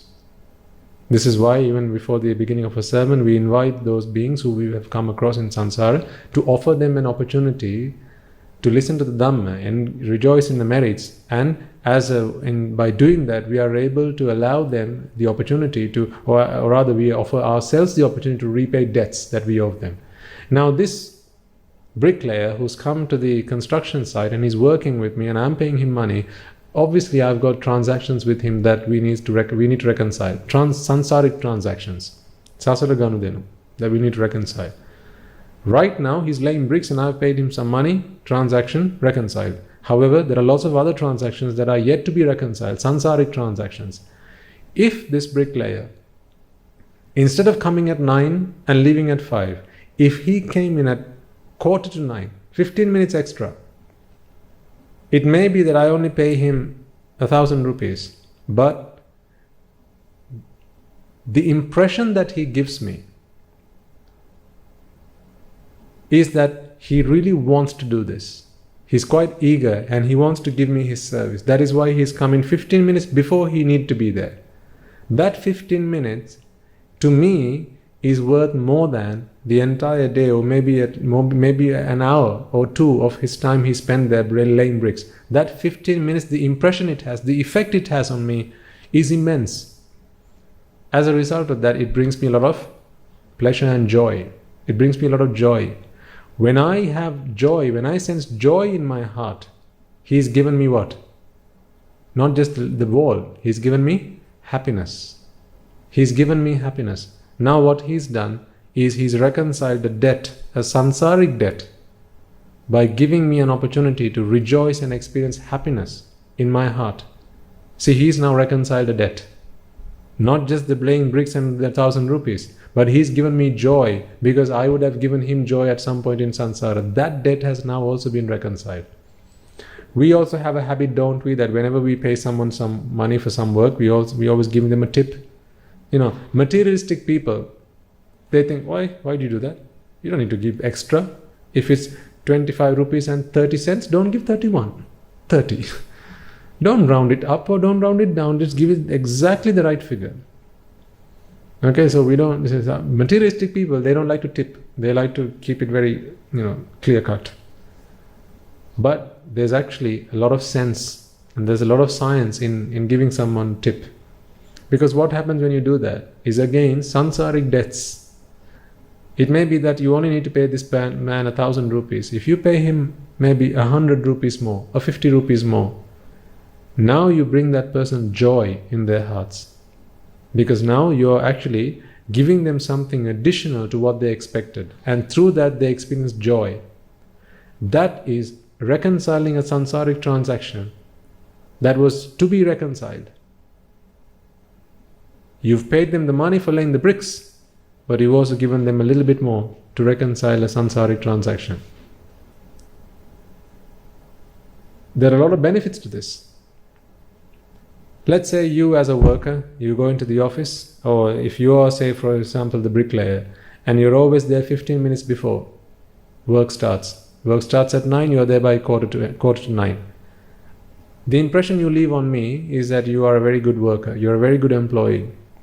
So now what I'm going to do is, if ever I hear someone wanting someone for work, who do you think I'm going to recommend? Yeah. Because I'm going to recommend the person who left a good impression with me. There might be another bricklayer who comes in right at 9 o'clock and leaves at 5. Okay, he also is good at laying his bricks. But the person who came in 15 minutes earlier, has left a really positive impression with me. He's the guy who I'll want to recommend to somebody else. Now, you shouldn't do this for the purpose of recommendation. That's not why you should do this. You should do this because it's a sansaric debt that we have an opportunity to reconcile. When you always give just a little bit more than what you are expected to give. Just a little bit more. It's called gold plating. You give a little bit more than you're expected to. So at the workplace, one of my mentors taught me, if you need to be in the office by 9 o'clock, be there at 7:30, but leave at 5. Don't stay after 5. Because here's the thing, if you stay at work after 5, it shows that you are disorganized. If you come early, then it shows that you are really wanting to do the job. Same thing, but it's a different impression. Come in early shows that you're really keen. Leave late shows that you are disorganized, because you can't manage your time properly to be able to leave work on time. So at the workplace, right, everyone that you come across are people that we have had sansaric transactions and debts with. So at the workplace, if you can't go in half an hour early, 15 minutes, 10 minutes early, that makes a whole of a difference. It leaves a really positive impression on everybody. Least of all your managers, but the other people that are with you, your co-workers, it leaves a really positive impression. And you are reconciling sansaric debts, because when you do that and you leave, you put a smile on somebody's face. You can't buy a smile with money. You can't buy a smile with money. A smile can only be bought through your actions and through your words. Putting a smile on someone's face allows you to reconcile a sansaric debt. So simple. So doing something good to somebody, giving someone a glass of water, allows you to reconcile a sansaric debt. And the more debts that you reconcile, the easier your path to Nibbana is going to be. That's why doing that little bit extra, every opportunity you find, is always a good thing to do. Always a good thing to do. Habits that you can get into, folks. And also these are great habits to get into. If, for example, you borrow someone's car, right? I don't think I need to teach you to suck eggs here, but if you borrow someone's car, then of course what you do, you wash it, you put in a full tank of petrol, and that's how you give it back. But not everyone does that. Some people leave it in a worse state than they found it. Never be that person. Never be that person. I'm talking about this because there is a connection to Nibbana here. This is not just how to live a good life in your worldly existence. There's a connection here to Nibbana. Because when you leave a positive impression on somebody, they'll always bless you. They may not say it out loud, but their blessings will always be with you. If you give joy to someone, folks, you will receive that joy in return. And that joy you cannot buy with any amount of money. You can't buy that with money. It can only be achieved through your actions and through your words. Some people, really simple example, you might scratch your heads wondering, why do people do like this? Some hotel rooms, when people go and spend the nights in a hotel, they leave the room like a war zone. Bedding on the floor, TV switched on, cups and saucers and toilets and all in a mess. If you ask them why they do that, well, it was there for me to enjoy. And it doesn't say I have to clean it. That's what the workers are there for, so they can clean it. The right mindset or wrong mindset? Entirely wrong mindset. Because when the cleaner, the janitor walks into the room, how is he or she going to feel when they see you having done that? Positive? No. They're going to feel very dejected. They're going to walk into the room disgusted with the way that you have left the room. And at that moment, the thoughts that come into their mind, that's not a blessing. It's a curse. That curse can put an impediment on your path in Nibbana. Because that's a negative energy. That they don't necessarily curse you. It's not something that they would do intentionally. But even the words or thoughts like, who the hell stayed in this room? Look at the state that they left this in. How could they? Are they like animals? Even such words, words have a lot of energy. They have a lot of power. Right? And such words can have a terrible impact. However little it may be, added up, it can have a big impact on your journey. But what if the janitor walks into the room and realizes, I haven't even got I haven't got anything to do here. Did anyone actually stay in this room? Make that a habit. Always leave something better than how you found it. That's a really good principle to have in your lives. Always leave something or somewhere better than you found it. Something my mentor taught me. Even if it's a hire car, leave it better than you found it. Leave it better than you found it, always. If you come into the monastery, not if you come, of course you come into the monastery. As you come into the monastery, folks, if you see perhaps maybe a toffee cover thrown on the floor, or maybe the lid of a bottle somewhere, put it in the bin. You've left this monastery better than you found it. If when you walk into the washroom, you realize that the tap is open, but you use the toilet, you don't need to use the tap, whatever, close the tap. Nothing to do with you, but you've left it better than you found it. Always leave something better than you found it. And the reason for that is when someone sees that, the impression that you give them is a joyful one. They're going to look at it and go, wow, what kind of, this is, people like gods must be inhabiting this place. And that is a huge blessing on your part. That blessing can really help you travel this journey to samsara without impediments. It can be a catalyst on your journey in samsara. Sorry, not in samsara, but now in terms of your nibbana. Because those blessings are quite powerful. Always leave your workplace, including the workplace. If you go into a workplace, I used to have a habit of this. At the workplace where we used to have, toilets in the office, if ever I walked in there and I saw some toilet papers on the floor, I would never leave it like that. Yes, somebody else put it on the floor. So, what's the deal? I don't have to pick it up with my own hands. Take another toilet paper and lift it up, put it back in, flush the toilet, walk away. Because how did I find it? In a mess. Why should the other person coming after me find it in the same state? Then what contribution have I had on making the world a better place? What contribution have I had? Sometimes if you actually walk into the toilet and sometimes, if it hasn't been flushed properly, sometimes you'll find this.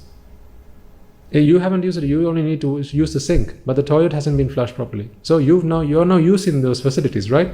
Take the toilet brush, clean it, flush it, now walk away. Because the next person that comes into there will be thinking to themselves, wow, clean.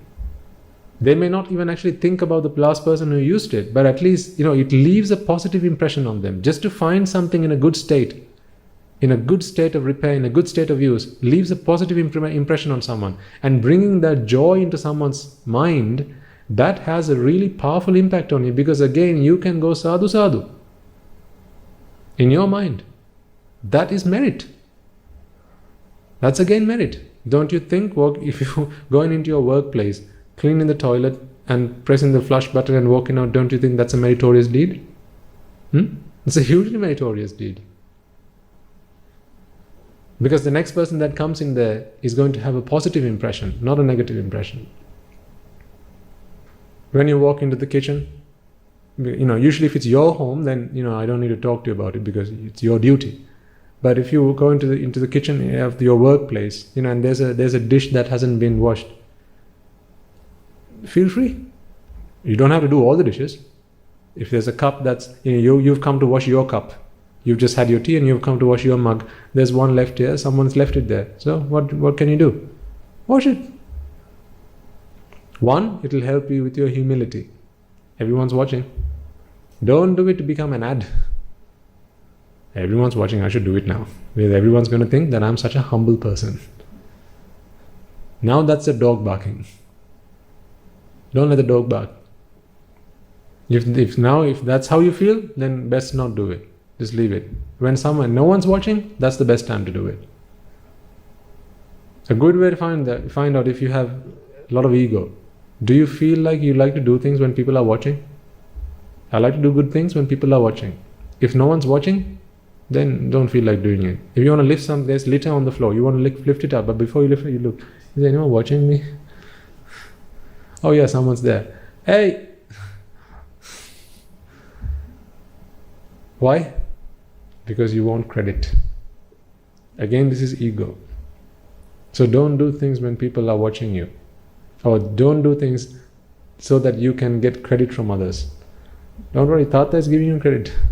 You don't need other people to watch you to give you credit. Tata is giving you plenty of credit. Because your merit is not in the deed you're doing. It's not in the action. It's in the mindset that you have. And don't defile that meritorious mindset through ego. Because that reduces the potency of that merit. When ego creeps in, it reduces the potency of that merit. Give me an answer to this question. Someone sweeps this room, okay? There's a Pruthagjana, a Sotapanna, a Sakridagami, Anagami, and an Arahatun Vahanse. These 5 people sweeping this room. In order of how much merit is earned, how would you line them up? How would you line them up? Who earns the most amount of merit? Not the Arahatun Vahanse? Why not? Yes, it's the Anagami person. Then the Sakridagami person. Then the Sotapanna person. Then the Pruthagjana. And finally, the Arahatun Vahanse. Why? Because an Arahant earns no merit. Because merits cannot be earned by an Arahatun Vahanse because he has no vexation to be relieved from. And also that shows you that merits are for the purpose of Nibbana. Because once you've attained Nibbana, you can't do merit after that. It's like a spare wheel, right? Like a spare wheel of a car, you only need a spare wheel if your wheels can be punctured. If you have punctureless wheels, why you need a spare wheel? You don't need a spare wheel. Similarly, once you have attained Arahathood, you can't do merit. Even if you tried. Does that not tell you what merits are for? That tells you that merits are for the purpose of attaining Arahathood. Because once you've attained it, now you can no longer do merit, even if you wanted to. Not that you would want to, but you can't do merits. But in the order of earning merit, the Anagami person would earn the most amount of merit. Then the Sakridagami person, then the Sotapanna person, and so on. And the reason for that is, the merit is not in the action. The merit is in the mindset. The mindset of an Anagami person has less ego than that of a Sakridagami person, and a Sakridagami person has less ego than that of a Sotapanna person. Don't allow ego to defile your merit. Don't allow lobha or desire to defile your merit. Don't allow aversion or dvesha to defile your merit. Now sometimes, I remember when I was younger, when my dad he did some teaching at some point, and so as a teacher, it was his principle never to sit down. He always wanted to be stood up in the classroom. But when he got back home from work, he'd always complain about muscle pains in his legs, and so he got me to massage his legs and to relieve him of that pain. I must admit there were some days where I thought, again today, because I had homework or for whatever reason. So I did the deed, which was giving him a massage, but today I realized that I didn't earn that much merit, because as doing that, I was not feeling meritorious. I was not feeling that generous. I did it because I had to do it. I couldn't say no to him. But had you asked me to do it today, I would be doing the exact same thing, but with a different mindset. Because merit is in the mind. It's in your mindset, not in the action. Which also means then that whenever you see someone doing a meritorious deed, make sure that you applaud it in your mind. Sadhu, sadhu are very powerful words. Someone came and asked me the other day, what does that mean? Sadhu is a way to applaud, like clapping, but mentally. It has a more profound meaning. It also has to do with the meaning of eradicating the self. That also means sadhu. So, let's not go there. Okay? It has the meaning of eradicating the self. Because that is what we want to get done ultimately. Eradicating the self. But any opportunity you witness to earn merit, then engage in that. However small or large it may be. Because we all need merit. We need tremendous amounts of merit. And here's what. You of all people need merit than everybody else. Reason for that? To be here right now, you have already spent a lot of merit. Because merit is like currency. It's like money. What you have spent, you don't have. What you have spent is gone. So now you need to earn again. It's like money. So to have been born a human, you have spent a lot of merit. To have been born into the Jambudvipa, you have spent a lot of merit. To have been born in the time of the Buddha's dispensation, you have spent a lot of merit. To have come across Nibbana-centric Dhamma, you have spent a lot of merit. To be here right now, you have spent a lot of merit. So you are spending merit like merit is going out of fashion. Like nobody's business, you are spending merit. Which means then, you will run out of merit very soon. Because guess what? You are spending merit at a very rapid rate. Your best friend from school, who maybe today is the chief executive officer of a company, and he's just spending time, having a good time, driving his Ferrari around the block, sipping Bacardi, right? Whatever he may be doing, he's not spending merit at the same rate that you are. He's also spending merit. If he's spending merit at 500 units per hour, you're spending it at 1,000,000 units per hour right now. So you're going to be expiring your merit before your chief executive officer friend. So guess who needs more merit? You need. You need it because you're spending it much faster than anybody else. What does that tell me about myself? You know what? I need to do these sermons as much as you need them. So please keep coming. Why? Because I need merits. Because I'm consuming my merits at such a rapid rate, I can't even keep count of it. To be in the presence of Guru Swamin Wahanse, to be in this monastery, to have been ordained as a monk, I'm spending merits at a tremendous rate. I can't even keep track of it. So I need to earn as much merit as I possibly can. So I want you all to feel the same way. Earn as much merit as you possibly can. And do as much meritorious deeds as you possibly can. You know, when you come here, as you sweep the floor, as you clear out the desks, the chairs, as you offer the Gilampasa to the Swamin Wahanses. You know, last time I checked, when you offer this tray of betel leaves as an invitation to the monk, to invite the monk to preach a sermon, if my facts are right, that event, that act, if you have the right mindset, is enough merit for you to be born as a Deva for 9 kalpas, for 9 eons. that if you have the right mindset. All you've done is invited someone to preach a sermon that is focused on anicca dukkha anatta. So then what about preaching the sermon? Haha.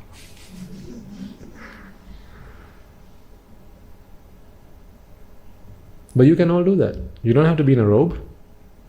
Sit down with a friend. Talk to him about the Dhamma. Talk to him about how you have changed. Share your story, your testimonial. If you change one life, you change it all. Because that one life will go and change another life. That will change another life. That will change another 2 lives. That will change another 4 lives. This is a pyramid. You don't realize, folks, how much potential you have. Human beings have ultimate potential. Unlimited potential. We human beings have. How do we know? Can you see who's behind me? Unlimited potential. That was a human being.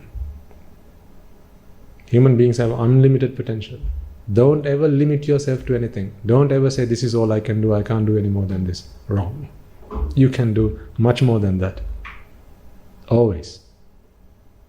Don't ever limit yourself. Whether you're a man or woman, makes no difference.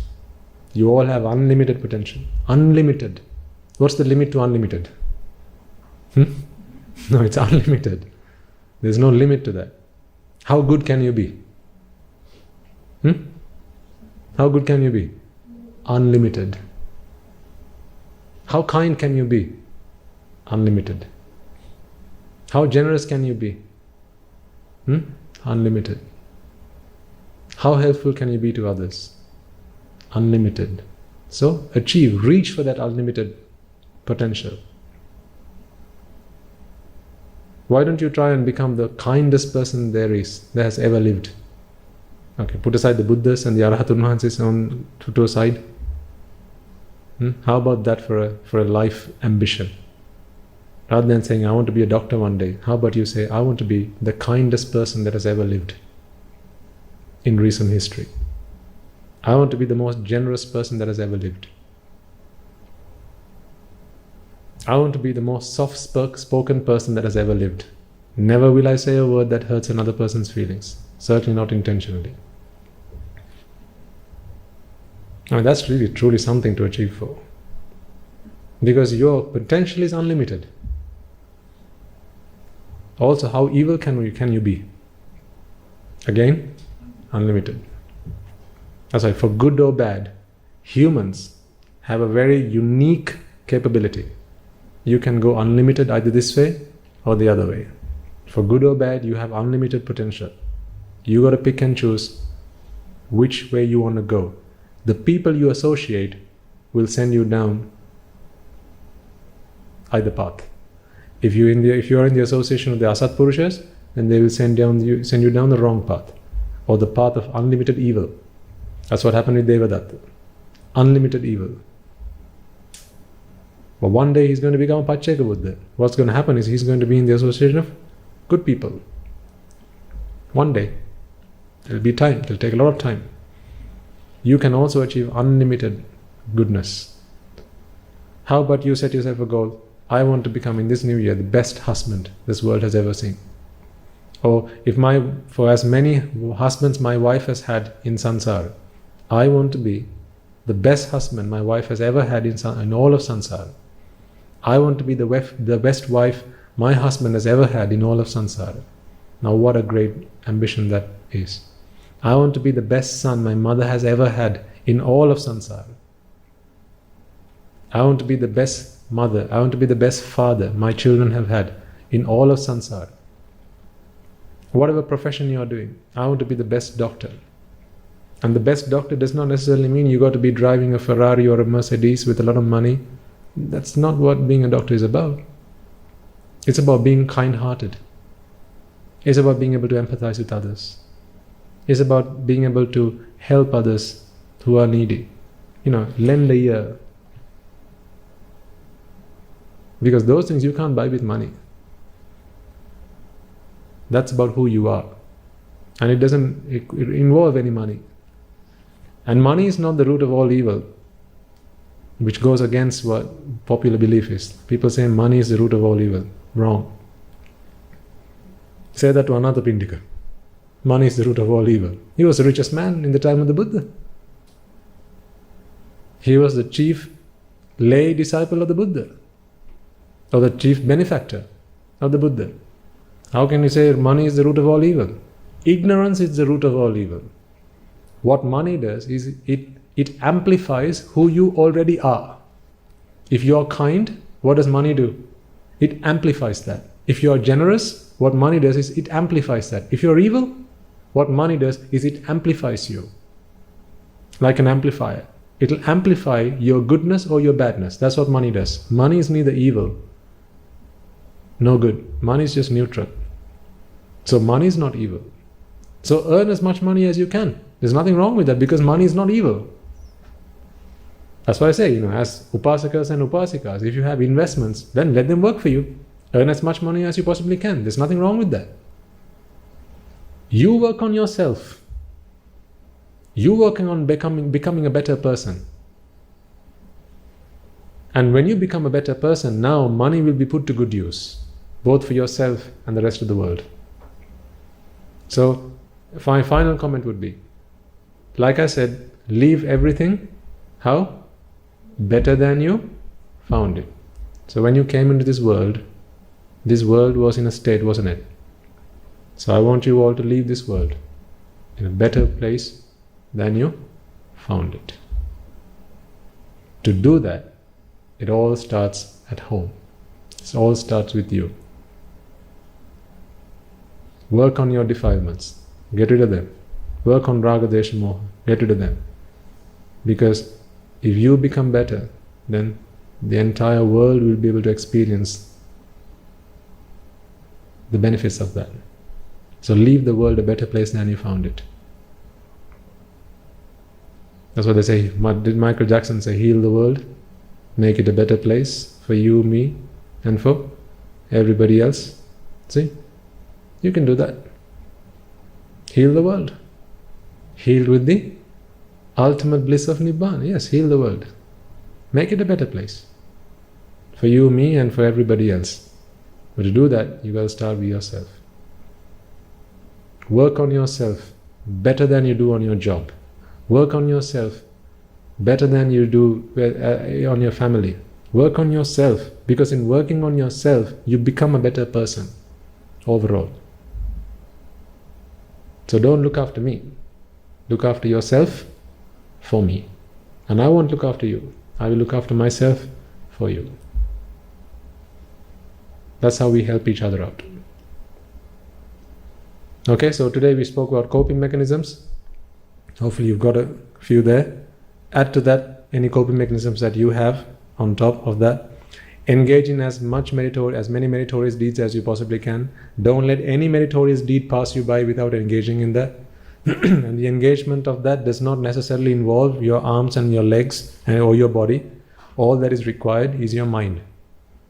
Okay, if you see a perahara going on your street, don't forget to say sadhu sadhu. At home you can say it out loud. Sadhu sadhu. Then if someone else at home, they'll come running. Yes, what's going on? See, perahara, sadhu sadhu. So why do you say sadhu sadhu? Because Swami Mahasi said, this is a meritorious deed. We should engage in that. Why don't you say the same? Sadhu sadhu. Have you lost anything? No. How much have you gained? An infinite amount. If you see a man helping someone else across the street, say sadhu sadhu. Don't have to say it out loud. In your mind, sadhu sadhu. Or very quietly, sadhu sadhu. Because then it didn't stop at Mano Abhisankara. It is Punya Abhisankara. It didn't stop at Mano Abhisankara. It went all the way to Vachi and Kaya Abhisankara.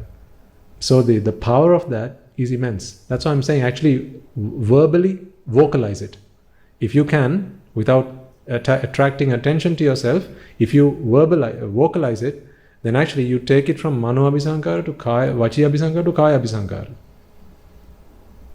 Because just thinking about something is meritorious. But actually if you take it further and actually do the deed, your mind has been engaged in that for a much longer period of time. So more thoughts, meritorious thoughts have run the cycle.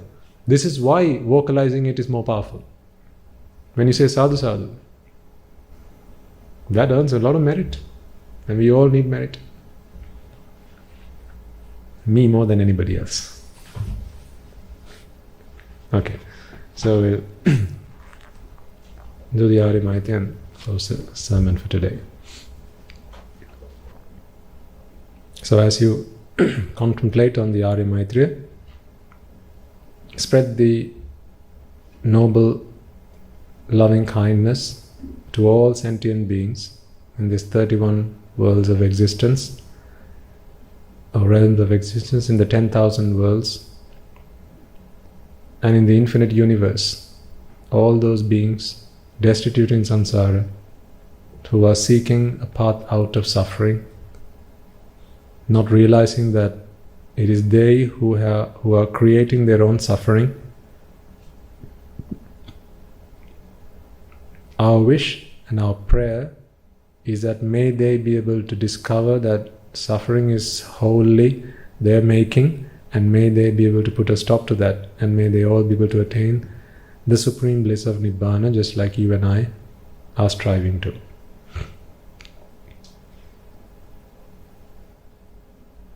May I and all beings in all worlds be freed from the fire of birth, freed from the fire of decay, freed from the fire of illness, freed from the fire of death, freed from the fire of sorrow,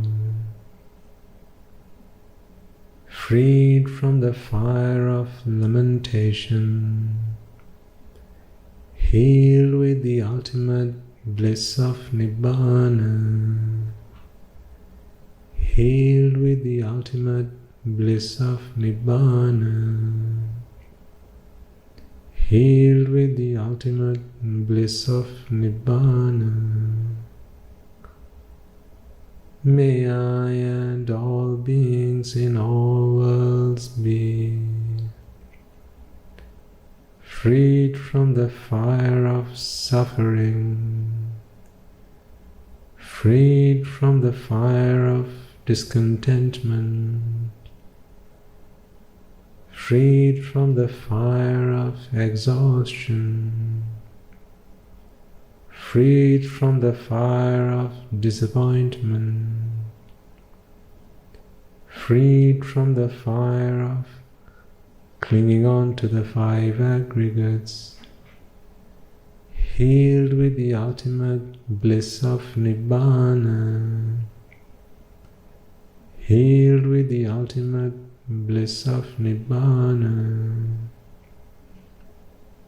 healed with the ultimate bliss of Nibbana. May I and all beings in all worlds be freed from the suffering of samsara, freed from the disease of samsara, freed from the fear of samsara, freed from the fires of samsara, freed from the flames of samsara, freed from the burning of samsara,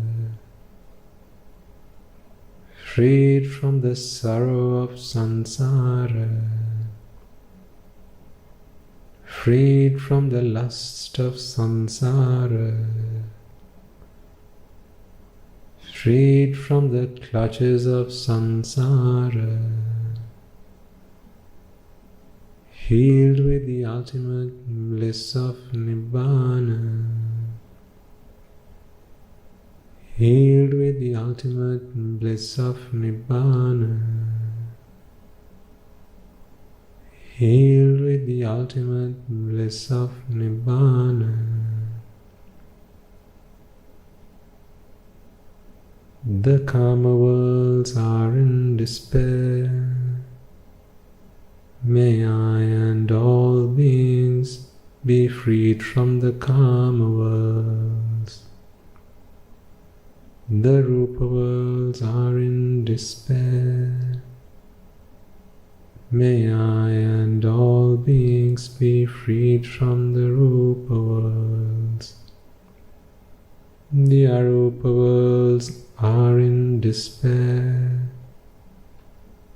May I and all beings be freed from the arupa worlds.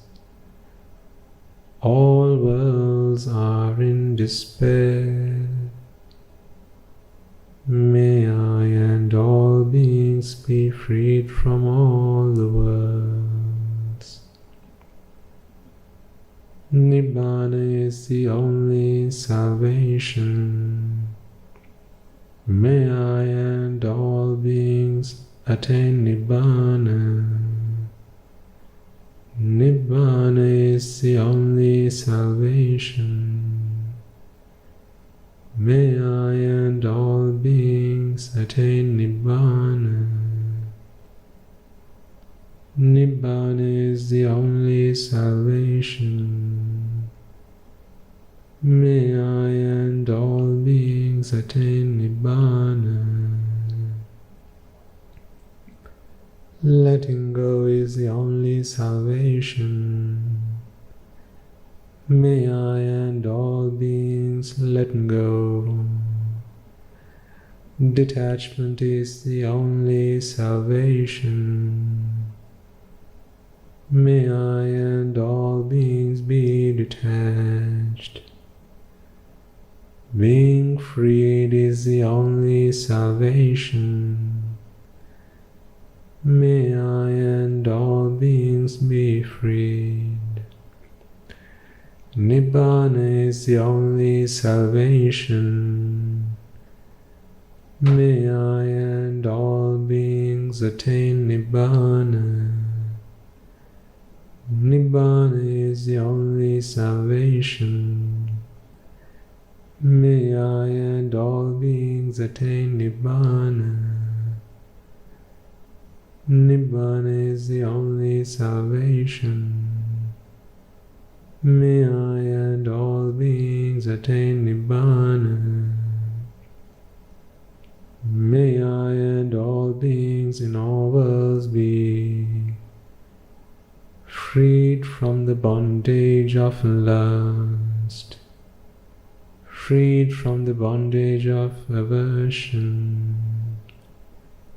freed from the bondage of delusion, freed from the bondage of Mara, healed with the eternal bliss of Nibbana, healed with the eternal bliss of Nibbana,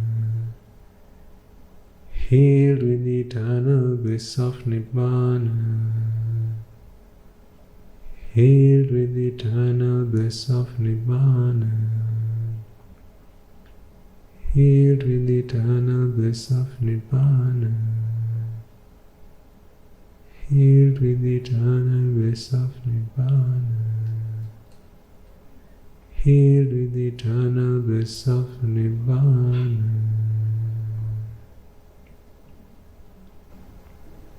Okay.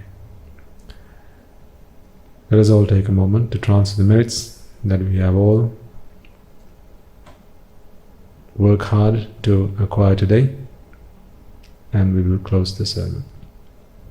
First and foremost, let us all take a moment once again to remind ourselves that we find ourselves in these extremely fortunate circumstances because of the Supreme Buddha, the perfectly enlightened one, the supremely enlightened one, the omniscient one, the magnificent one.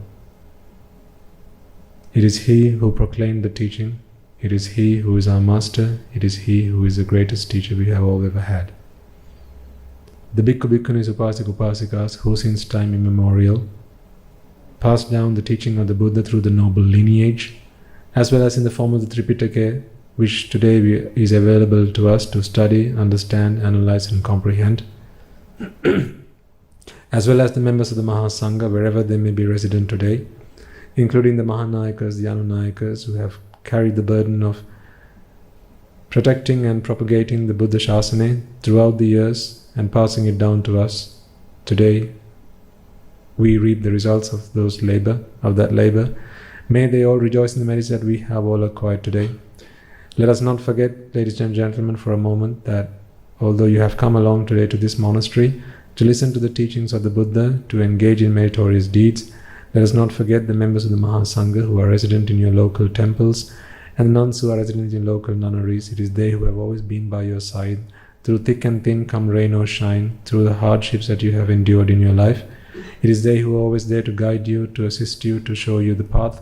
May they all rejoice in the merits that we have all acquired today. And may through the power of these merits, if any of them have been born in the woeful planes, may they will redeem themselves and be born in the blissful plane. And may through the power of these merits they abstain from their meritorious deeds, fulfill the meritorious deeds, fulfill the noble eightfold path, and may they all attain the supreme bliss of Nibbana. Sadhu, sadhu, sadhu. Let us also take a moment to transfer merits to all the monks, including Guru Swami and Mahanse, as well as the Anagarikas who are resident at this monastery, as well as anyone and everyone who will have contributed, however large or small, to making this event a success today, either in making the decorations that you witness on stage today as an offering to the Dhamma, or perhaps in ushering you to a seat today, or perhaps in inviting you to be here today, in providing you with transport facilities, in providing you with refreshments to make your stay here as easy and as comfortable as it could be, in making the audio-video facilities available to you, in making these sermons available to a global audience, either through manpower or perhaps by introducing and inventing the technologies that we use today. May they all rejoice in the merits that we have all acquired today. Let us also not forget to transfer merits to all those members of our families who are among the living today, who have taken great efforts to help us get to where we are today, who have also taken on the burden of our duties and responsibilities upon their shoulders, and they have relieved us of our duties and responsibilities, as well as our co-workers who have relieved us of our duties and responsibilities, such that we are able to come along today to listen to this sermon, to practice anicca dukkha anatta, and to seek our liberation. Therefore, they have all contributed in whatever way, shape or form that they could to helping us achieve our Nibbana. So therefore, may they all also rejoice in the merits that we have all acquired today. And may through the power of these merits, may they all be able to abstain from the meritorious deeds, fulfill the meritorious deeds, fulfill the noble eightfold path, and may they all attain the supreme bliss of Nibbana. Sadhu, sadhu, sadhu. Let us also take a moment to transmit to the Devas, Brahmas, spirits, demons, and the dead, all those we invited at the start of this sermon to join us. Anyone and everyone who might have been a mother to you, a father to you, brother, sister, uncle, aunt, nephew, nieces, grandparents, teachers, and so on and so forth in this infinitely long journey in samsara, all those beings to whom you owe debts of gratitude, may they all be able to rejoice in the merits that we have all acquired today, and may those debts be reconciled as a result of that. May all those beings who we have come past in samsara who have helped make our lives better, be able to rejoice in the merits that we have all acquired today, as well as those men and women who have fought a long war in Sri Lanka, members of the armed forces as well as members of the police force who dedicated and sacrificed their lives on many occasions to protecting the peace and harmony of our country.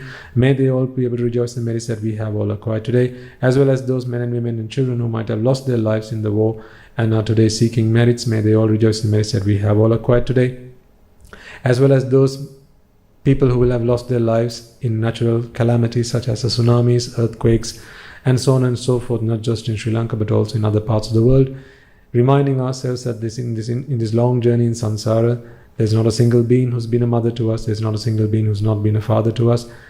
With those thoughts in mind, let us find compassion within our hearts and our minds to unreservedly transfer the merits to all of them. May through the power of these merits, if any of them have been born in the woeful planes, may they will redeem themselves and be born in the blissful planes. May through the power of these merits they abstain from their meritorious deeds, fulfill the meritorious deeds, fulfill the noble eightfold path, and may they all attain the supreme bliss of Nibbana. Sadhu, sadhu, sadhu.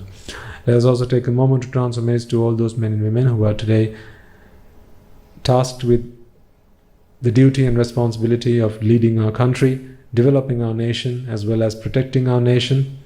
Thanks to them, today you and I are able to dedicate ourselves to practicing the path to seek our liberation.